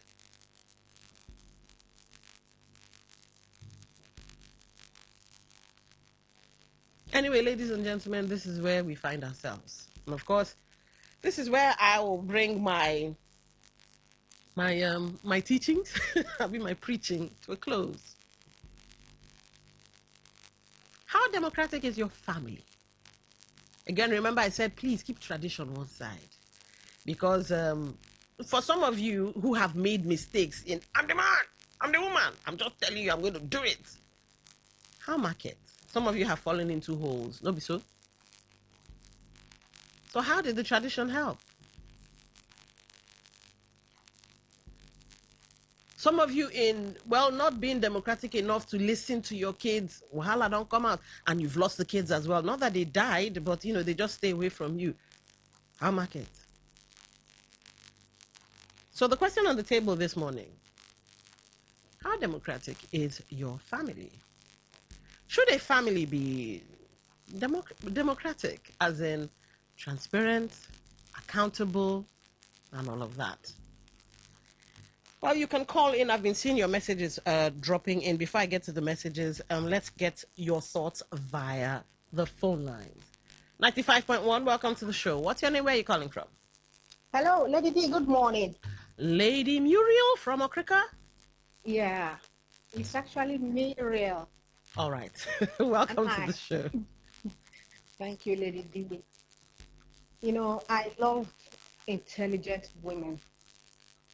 I love listening to them. And when I meet them, I tell them, we've had Ami Abdul Salam in Today FM. But I think I really adore you and your intelligence in that station. Oh, wow. Oh, wow. You should be told that. Thank you so much. You are very intelligent. Thank you. Well, you're welcome. You see, I listened to how you talked about your parents, and I smiled. I said that is a very high standard that your father has set. And I pray you meet that kind of person. But if you don't, I pray you do. But it is hard most times to see your father's type in our Niger Delta here. And I want to say, or maybe ask, maybe you're from the East or your father is from the East. Our Igbo men know how to marry and how to relate with their wives. They know how to bring their wives into their business, into whatever they do. And that is why I think they excel to the highest limit or level that God intends them to be. No constraints. And we have good Ijaw men like that, but it is very few. I must say the truth. We have wonderful women to be married. I always advise our women, advertise our women, especially Okrika women. But when it comes to husbands, I know fit advertise within a product we have that never approved. All right. But we have wonderful ones. But I want to beg you that you may not get as perfect as good as your dad is. He may not be perfect, but just see how you go. Just bring your standards a bit low so that you can just manage what we see. All right. What could just manage? Okay, no problem. Look, Lady D, democracy in marriage. It is if you ask an average Ijaw woman that is married to an Ijaw man, you will know that it is not there. It is mainly okay. I would say a very high proportion. We don't have it. Most husbands like just doing their things. After I'm providing for you, I'm doing this, I'm doing. They take their decisions themselves and then do that. Yeah, some of them prosper, most of them, but who knows if you're supposed to go higher? A woman's input, your wife's, not a woman, your wife's inputs go a very long way. And if your wife is happy, that it's not about money. You can give her all you have, all she wants, Okay. But if you bring her close, talk to her about your business, about the next line of action you want to take. And even though you don't want to take her advice, you already decided on what you want to do. Listen to her. On that your decision, or in that your decision, trust me, there is one little thing. No matter how foolish you think your wife is, trust me, when it comes to wisdom, something God has given. So I want to appeal that listen to your wives, listen to your children. Okay. Most that even listen to their wife, their children, oh, you think they are foolish. Oh, they are still children. Trust me, these children here, and they know more than you think they know. Like I have a first daughter that there is nothing that have happened in my life before marriage and after marriage and during marriage that I don't discuss with my daughter. All right. And you see that as you're discussing with them, you build wisdom in them. The Bible says, get wisdom. So how will your children? All right. 95.1, welcome to the show. What's your name? Where are you calling from? Lady Dom, good morning. Reginald from Chococho? Yes, very much correct. Welcome to the show. I think Africa woman is trying to know you to her area. Okay. Okay. Lady Dom. Yes. But the matter is that in our family, let me not make a general statement.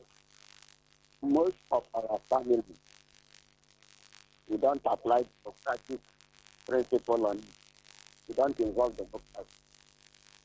Even though the husband and wife may have discussions on how they run the family, but you find out that in most cases, the children are not involved. And the only way the children are involved is when they want to give an instruction or give order. All right. But putting them on the table for discussion, I think this area lacking.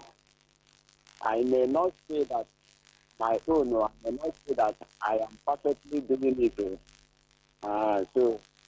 But I see it that if we talking about democracy and we want democracy to thrive, both in government and the business, this discussion that we have now is something that families have to go back. All right. Because the family is the first government of every family in the society. So, and if we get it right within the family level, I think we will go a long way in also not positive. I want to apply my fellow family members. Let us try what we can do to invite democratic norms within the family. Thank you very much. Thank you for calling. 0810-9510-951. That's 0810-9510-951. For text messages, WhatsApp messages, and voice notes, 0701 9339962 0701-9339-962. Let's see if we have any text messages. Okay, this is about the Amotekun one. All right. Let's see this one. Oh, Nyema Amadi. One of the winners of the tickets for the unveiling today. We'll have to figure out how to get his ticket across because I don't think we have anybody that can. We'll deal with that later. Let's get to this one. Good morning, Dawn. Some parents are totally neglecting the basic care of parenting, where the parent doesn't consider and have time with their children. In this new global village, children had been subjected to lots of multiple expository innovations in internet software devices where he or she assimilates and dwells with it, especially on those negative innovations, and becomes so empowered beyond repair. That's the parent later imagined who had been talking to my children that makes them behave so strange, departing from your supposedly parental discipline. That would have injected in them earlier enough so as not to be invaded by these negative vices from the world full of wrong ideology. Okay, that's from Pastor Sunday Rumi from Rumi Port Harcourt. Okay, so you're looking at the role of tech in the lives of kids.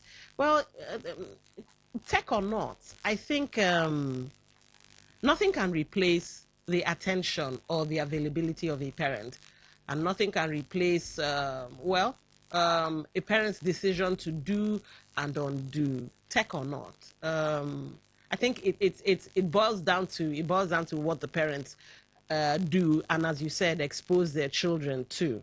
Hopefully, parents are learning. Don Wilson laughs. Even when you are asked to lower your standard or rules, you still went ahead to do your usual thing.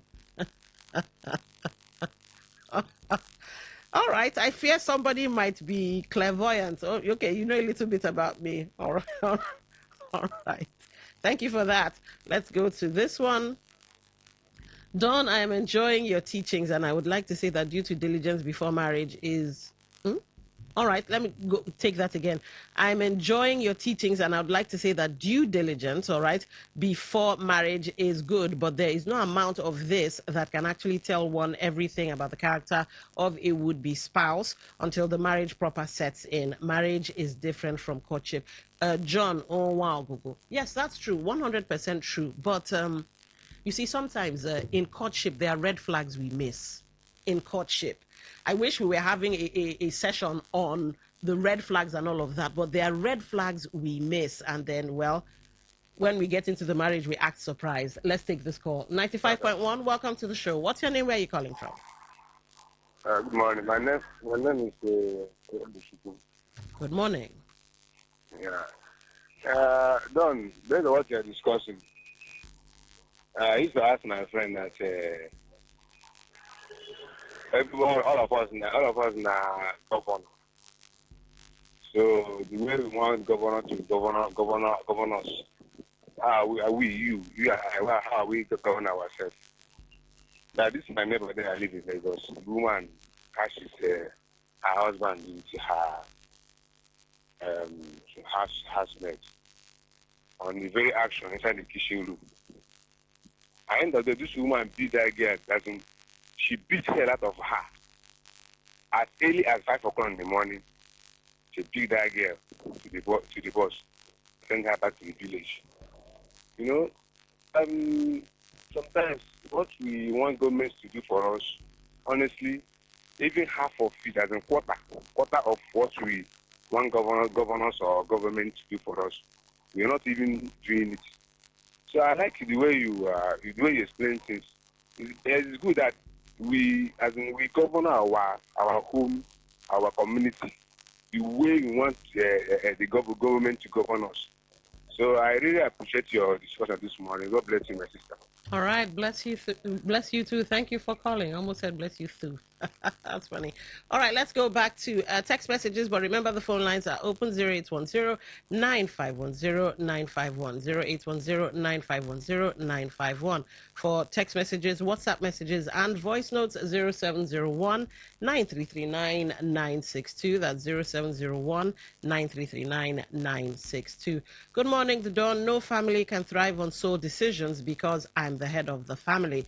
Any family that tries it is asserting authority. Tries it in asserting authority dwells in crisis, and this is from experience. I spend quality time with my family mainly on weekends. That's from Mr. Dennis. Mr. Dennis, I like that. I like that, and I love the fact that you've spoken from experience. Good on you. Good on you. I like that. All right, let's see. Wilson Esquire, prior decision was prerogative of a father in a home, but the current realities vis-a-vis societal dynamism requires collective, responsible discussion and input of everyone, including that 4-5 years child. Okay, you're bringing it down to 4 or 5. All right, okay. Because the intelligent and wise ones observe a lot. That's true. My son at year 7 corrected me on what I did several years before they came into my life. From Kano. Oh, wow. All right. I like that. Additionally, Wilson Esquire, Okrika Woman's compliments to you is well deserved. I personally appreciate your mastery, prowess, sound reasoning. Keep it up, from Kano. Kano, thank you for that. Okrika Woman, also thank you. But I don't think I was born. Can I say I was born? Can I say I was born with it? Or maybe body tell me to, and then I had to recalibrate. Who knows? Anyway, yeah, let's see. Okay, I want to make sure everybody is heard. All right, phone lines are still open, of course, 0810-951-0951. That's 0810-951-0951. Text messages 0701-9339-962, 0701-9339-962. Now, the last call, I believe, and I think some other person made this comment, and I agree. Whatever you do in your home, as the government or the governor of your home, will determine the type of person or persons we become in public. So it could be argued that some of the leaders we have in power, some of the leaders are acting this way because, well, they learned it from home, or in some cases did not learn it from home. And then they're out there, well, exhibiting what they have or what they do not have. That's the long and short of it. But anyway, we'll keep talking. We'll keep learning one day at a time. We'll keep on learning as well, one day at a time. And what better place to learn, unlearn, and possibly relearn than on your premium talk station today, 95.1 FM. Of course, I'm saying all of that to say this is where I'm going to draw the curtain. You've been an amazing audience as usual. Thank you for spending, well, half the day with me and for lending your voice to the cause. Now, go and get yourself or yourselves a nice bottle of something. On me, of course, in spirit. That bottle of wine, that bottle of beer, that bottle of soft, whatever. You did good, you did good. But after getting said drinks, come back and spend the afternoon and the evening with Today 95.1 FM. All right. Bye, everybody. Like I said, I can see my bed from here.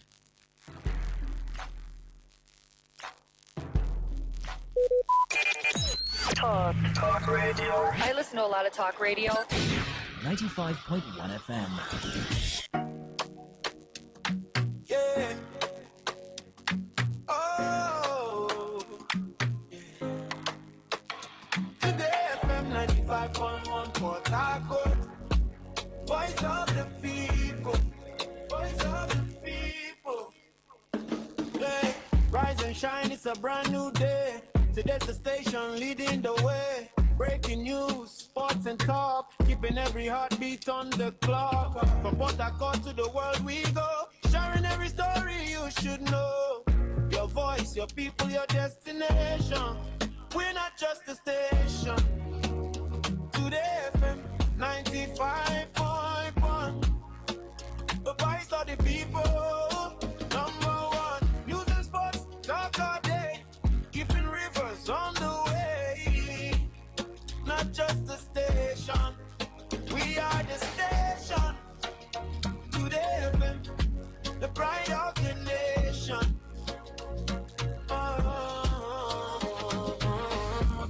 Rivers, Bayelsa, Pt2, Akwa Ibom, Cross River, we're reaching you. Around the world, we're live online. Every moment, every time. Advertise your business, make it grow. Millions are listening, let them know. Visit us at Today FM Drive off East West Road, Port Harcourt. Listen, live at your Call us on 24. Anyone left to your line, create white. VA come, admin at never mind. Today FM 95.1. The voice that keeps this city strong. News, sports, talk every day. Lighting up your every way. Not just the station. We are the station. Today FM 95.1.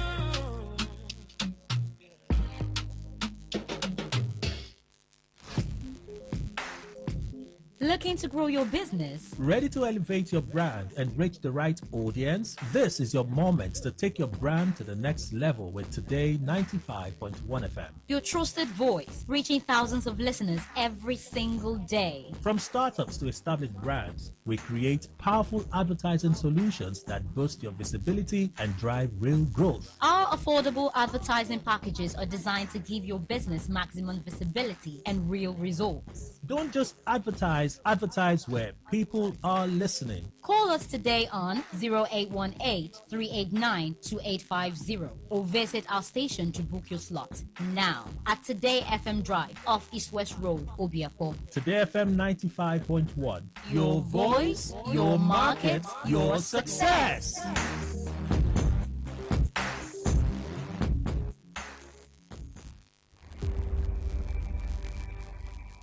Maybe home is somebody's smile when they look at you for the first time. Maybe home is being a home to something you love and adore with all your heart. And that is what life, friendship, and love are all about. Maybe home is listening to all of your favorite shows on Today 95.1 FM. We create memories. We inspire comfort. We are the voice of the people, and we are home away from home.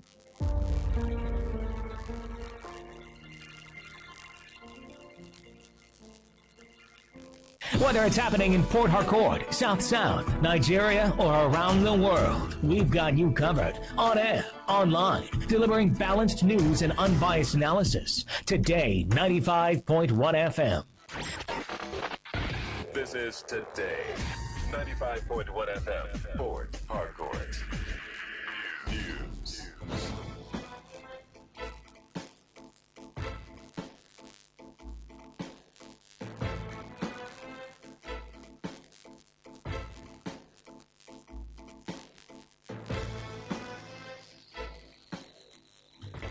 Good afternoon. This is the World News on your Premium Talk Radio Today, 95.1 FM, Port Harcourt. I am Dawn Wilson.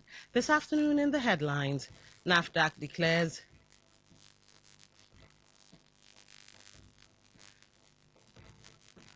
disposable needles safe for use.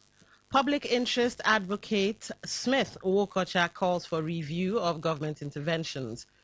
Port Harcourt urban planning expert calls for stronger regulation of new development and review of master plans.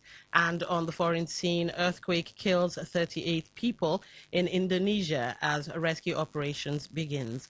Details in a moment. Stay with us.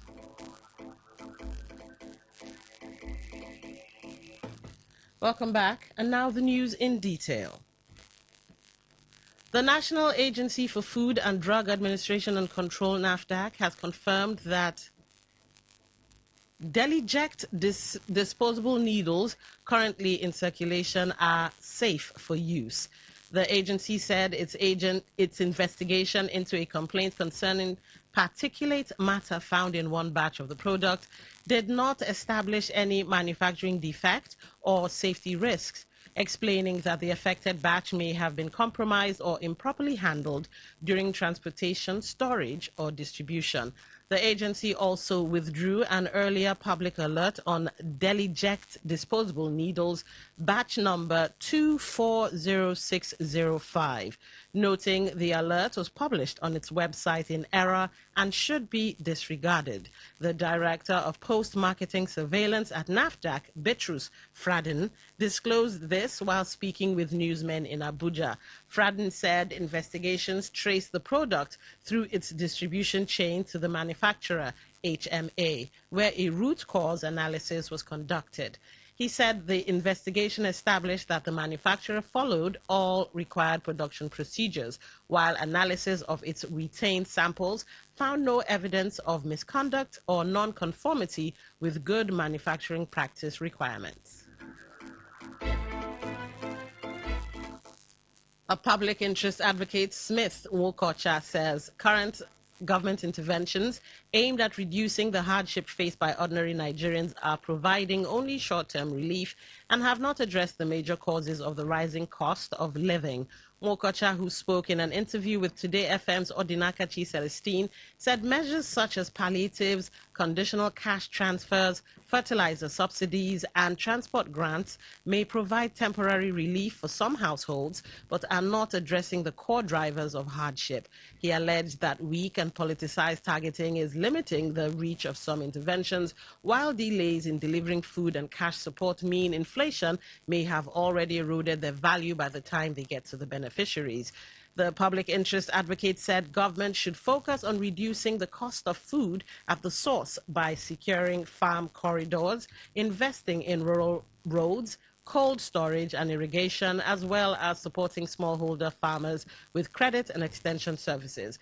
He also called for improved mass transit in major cities, reliable power supply, and measures to stabilize the naira for essential goods. The government has rolled out palliatives, conditional cash transfer, fertilizer subsidies, and transport grants. Maybe, but trust me, these things provide short-term relief for some households, like common Nigerians, right? But they are not changing the core drivers of hardship in this country. We need to shift from speculative policies to productive policies. I will prioritize, for instance, in this case, first, cut the cost of food at the source. Very important. Secure farm corridors, food storage, agricultural centers, right? Insecurity and logistics could add up to 40 to 60% to food prices.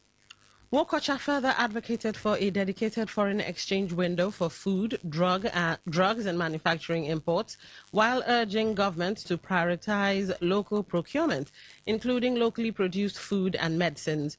On when government should review its policies, Wokocha said it should be done as soon as possible. Data shows that a policy is not...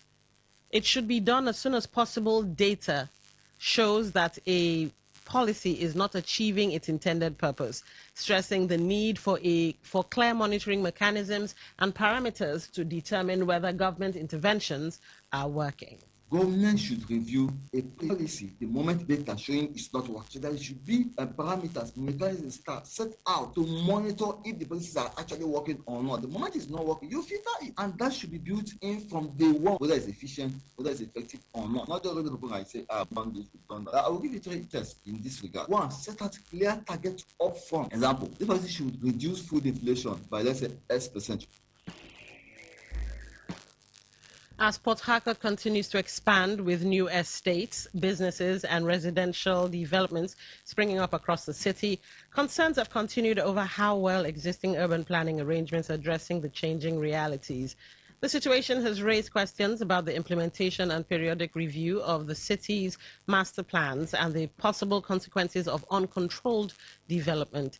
A lecturer in the Department of Urban and Regional Planning, River State University, and chairman of the Association of Town Planning Consultants of Nigeria, Dr. Edmund Nwokezie, says the urban planning challenges facing Port Harcourt cannot be blamed on the absence of master plans. Wokezie made this known in an interview with Today FM's Odinakachi Celestine, noting that the city has had several master plans since its establishment and it is subject to review every 5 years. But it is also being affected by the lack of implementation and periodic review. There have been many other master plans prepared for the city. Notable among them are the 1959 master plan and the Port Harcourt master plan 1975, which had a 25-year lifespan and became moribund in 2000. Unfortunately, none of these master plans was fully implemented. By 2009, the River State government commissioned Akos Gibbs, a South African planning firm, to prepare the Greater Port Harcourt City master plan. I personally participated in that process. The master plan was proposed to have a lifespan of about 50 years, subject to review every 5 years. That master plan is still within its shelf life. Unfortunately, it is also being subjected to the same fate of the 1975 master plan, which is a lack of implementation and, of course, periodic review. He said the River State government should do the needful, stressing that the provisions of the Greater Port Harcourt City Master Plan, with some new ideas, can adequately address urban planning problems in both built-up areas and greenfield areas where new estates are emerging. He warned that continued neglect of town planning by government and citizens would worsen problems such as flooding, building collapse, uncontrolled development, poor waste management, and traffic congestion, while Port Harcourt risks losing its status as the Garden City of Nigeria. The River State government should do the needful. The provisions of the Greater Port Harcourt City Master Plan, with some new ideas, can adequately address the urban planning problems, both in the built-up areas and the green fields where these new estate developments are emerging. If the government and the citizens continue to neglect town planning, we will be doing so at our own peril, because the net effects are the same urban planning problem we all are complaining about. Issues of flooding, haphazard and uncontrolled development, building collapse, and the list continues. Why Port Harcourt loses its status as the Garden City. You're listening to the World News on Today 95.1 FM, Voice of the People. After the break, more news and foreign stories. Stay with us. Every day, every hour, when the big stories break, depend on our 24-hour news team to bring you the latest. Today, 95.1 FM.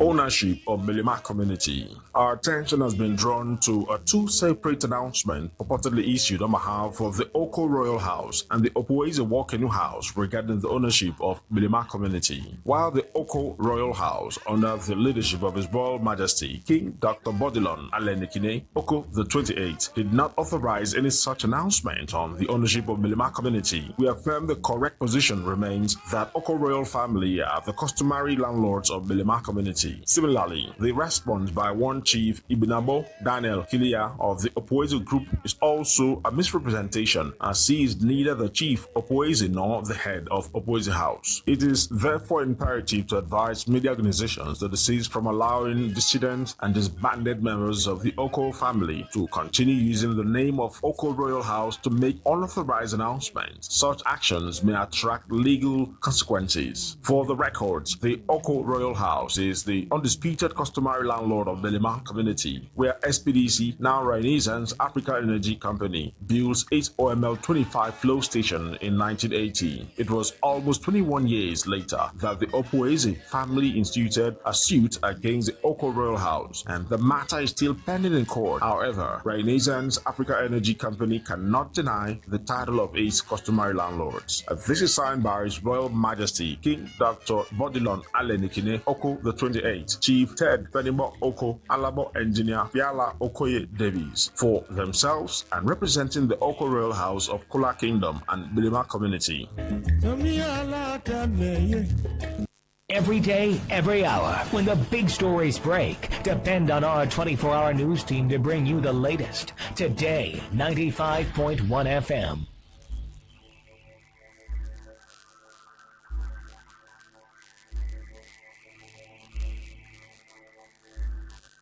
Welcome back. The news continues.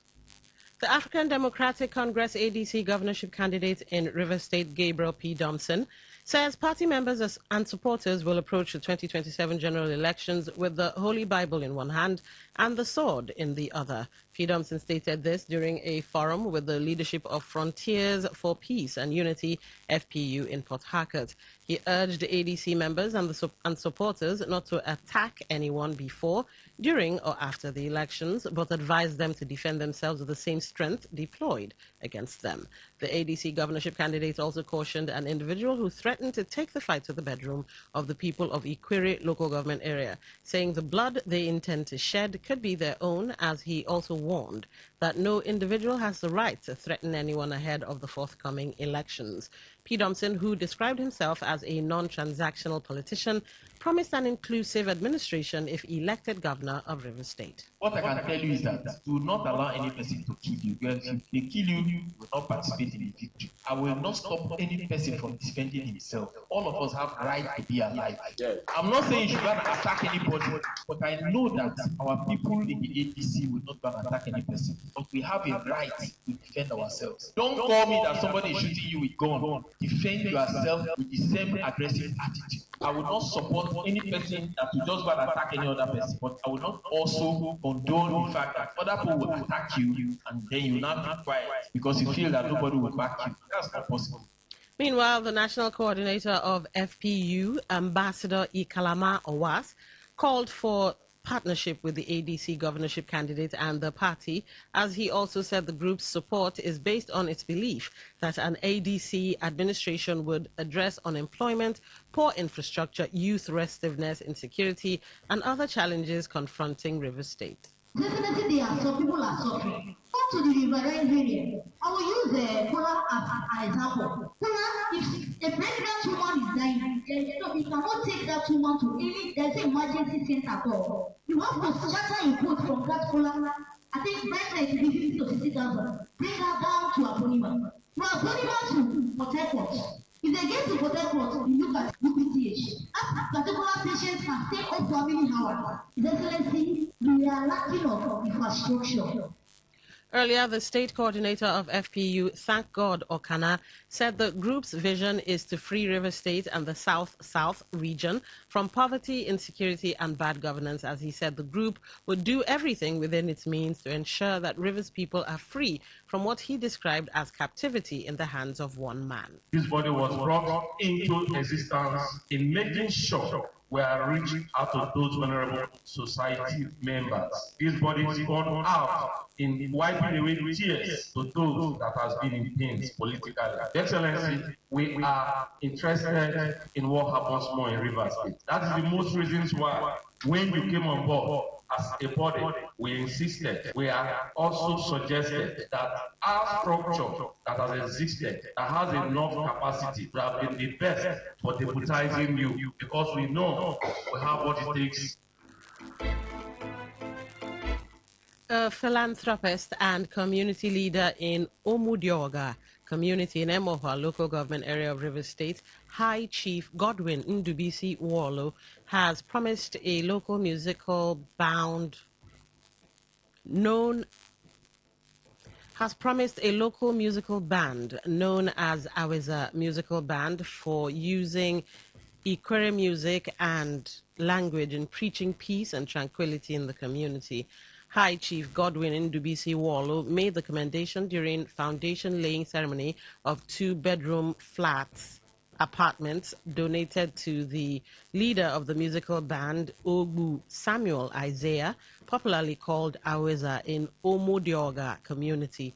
High Chief Ndubisi Wallo, who is the chairman of the Ulu Host Community Development Trust, described Aweza as a very good man in the society who has used his musical band to break barriers by uniting all and sundry, urging other members of the band not to rebel or fight the beneficiary, but assured them of his plans for them to benefit from his legacy.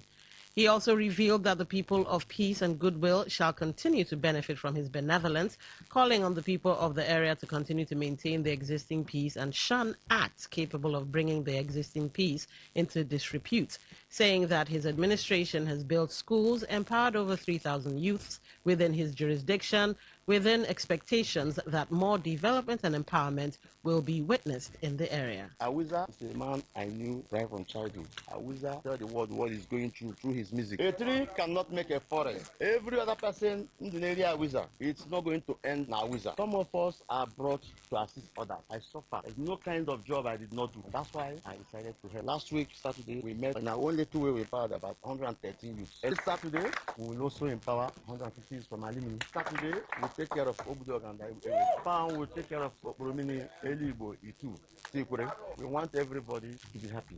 High Chief Godwin Ndubisi Wallo equally used the opportunity to advise the youths to shun violence and act capable of breaching the existing peace, warned that anyone found in the contrary will be handed over to the law enforcement agencies, just as he promised to continue to collaborate with local vigilante groups in ensuring peace and security in the area. I am only your friend when you are law abiding. But if you arrest me, we hand you over to the government. That's why I don't joke with OSPAC, because OSPAC have come to bring sanity. That's why I respect people like fucking Nara till I die. Because when Eleli, particularly when people were running, fucking Nara stood, and that is why there is peace. And those of you that stood for Obidoga, God will bless you as well. In his response, the elder brother to the beneficiary, Ezekiel Isaiah, who spoke on behalf of his family, thanked Eze Ochawaupu I, High Chief Godwin Ndubisi Wallo, for what he described as uncommon gesture towards Awiza, assuring that the entire family will not take the gesture for granted.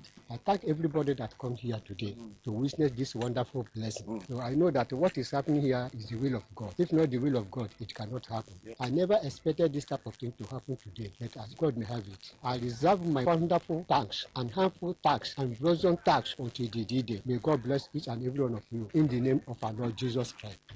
Today FM correspondent reports that the beneficiary Obu Samuel Isaiah, known as Awiza, and his counterpart Chimene Eyinda, who spoke in vernacular, commended the donor, assuring that they will continue to use their talents to contribute meaningful progress in the society. Family members, traditional rulers, political leaders, and well-wishers gathered on Thursday, August 13, to observe the 10th year memorial service of late Prince Obunda Nnokam. The solemn event, held at his home in Rumokoku village, Mpolo, Oroworuku, Port Harcourt, commenced with opening prayers and a formal recognition of dignitaries in attendance, paying tributes to his late father. His first son, Prince Chima Nnokam, described the memorial as a moment of deep reflection and gratitude to God. He said his late father was a provider who offered not just material things, but also moral guidance and support, noting that he was a disciplinarian filled with compassion for all. A major highlight of the day was the official launch of the Ubiri Nnokam dynasty, a reconstructed community hall built to commemorate the 10th anniversary and was officially dedicated by Chief Pastor Ichie. The high-profile event drew prominent figures including His Majesty Eze Victor Wolochem, Dakuku Peterside, Chris Oyinda Amadi, Achinike Wanodi, Solomon Wami, member representing Port Harcourt Constituency 1 in the State House of Assembly.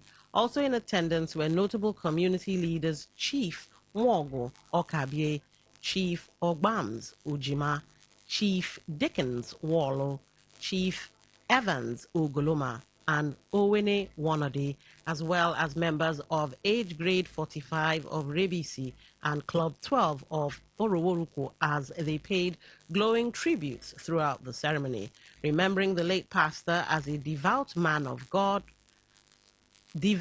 faith, peace, and lasting legacy. On the foreign scene, at least 38 people have been killed after a 7.7 magnitude earthquake struck Indonesia's Flores Island early Saturday. The country's disaster mitigation agency, BNPB, said several other people sustained varying degrees of injuries as search and rescue operations continue. According to Indonesia's Meteorology and Geophysics Agency, the earthquake struck shortly this morning at a depth of 15 kilometers. Several buildings were damaged by the earthquake and a series of aftershocks, including one with a magnitude of 6.1. Video footage from the port in Maumere showed concrete breaking off a terminal building and falling onto passengers waiting to board an inter-island ferry. Some passengers were reportedly thrown into the sea after the gangway leading to a ship collapsed. To end the news, here's a summary of the major stories. NAFDAC has declared Deliject disposable needles safe for use. Public interest advocate Smith Wokocha has called for the review of government interventions. We told you that Port Harcourt urban planning expert has called for stronger regulations of new development and review of master plans. And on the foreign scene, earthquakes have killed 38 people in Indonesia as rescue operations begins. That was the news as edited by Odinakachi Celestine. For comments and inquiries, please call 0818-389-2850 or send your emails to news@todayfmlive.com. You can read our stories on www.todayfmlive.com, Facebook at Today95.1fm, Instagram at TodayFM951, X at TodayFM951. You can also join our YouTube live at Today95.1fm. I'm Don Wilson. Thank you for listening. Good afternoon. Today's news, today's entertainment, today's sports, today's issues. Today on Today 95.1 FM, Port Harcourt. Stay informed, stay ahead. Tune in to Today 95.1 FM for the latest news and exciting sports updates. Your trusted source for everything you need to know. Today 95.1 FM, the voice of the people.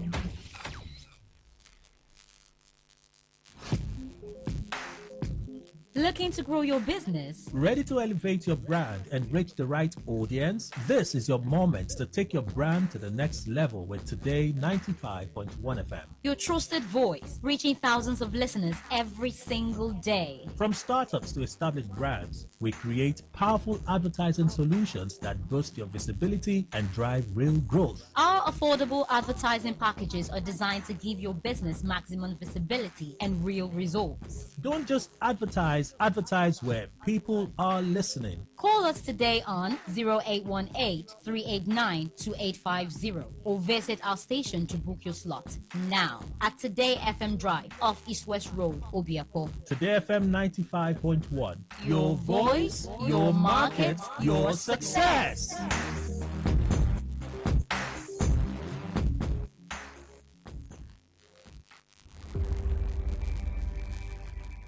Maybe home is somebody's smile when they look at you for the first time. Maybe home is being a home to something you love and adore with all your heart, and that is what life, friendship, and love are all about. Maybe home is listening to all of your favorite shows on Today 95.1 FM. We create memories. We inspire comfort. We are the voice of the people, and we are home away from home.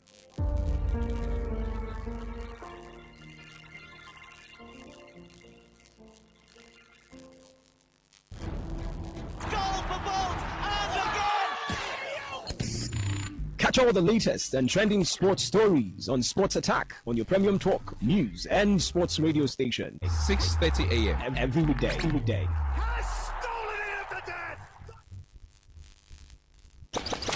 Hit the road, fill your drive. Ignite the vibe, stay locked. Today 95.1 FM, radio on the go. Yeah. Oh. Yeah. Today FM 95.1 Port Harcourt. Voice of the people. Voice of the people. Yeah. Rise and shine, it's a brand new day. Today's the station leading the way. Breaking news, sports and talk, keeping every heartbeat on the clock. From Port Harcourt to the world we go, sharing every story you should know. Your voice, your people, your destination. We're not just a station. Today FM 95.1. The voice of the people. Number one. News and sports, talk all day. Keeping rivers on the way. Not just a station. We are the station. Today FM, the pride of the nation. Cross rivers, Bayelsa, Pt2, Akwa Ibom, cross river, we're reaching you. Around the world, we're live online. Every moment, every time. Advertise your business, make it grow. Millions are listening, let them know. Visit us at Today FM Drive off East West Road, Port Harcourt. Listen, live at your Call us on 24. Anyone left me a line to get white. VA come at me now to never mind. Today FM 95.1. The voice that keeps this city strong. News, sports, talk every day. Lighting up your every way. Not just the station. We are the station. Today FM 95.1.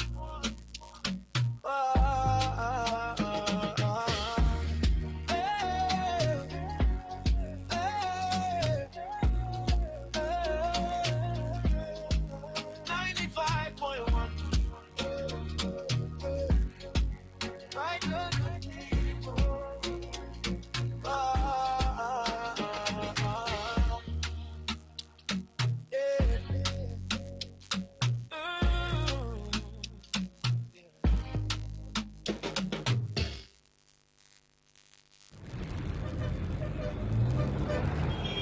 Live from the Garden City of Port Harcourt, Nigeria. This is Today 95.1 FM.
Radio 95.1 FM.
people.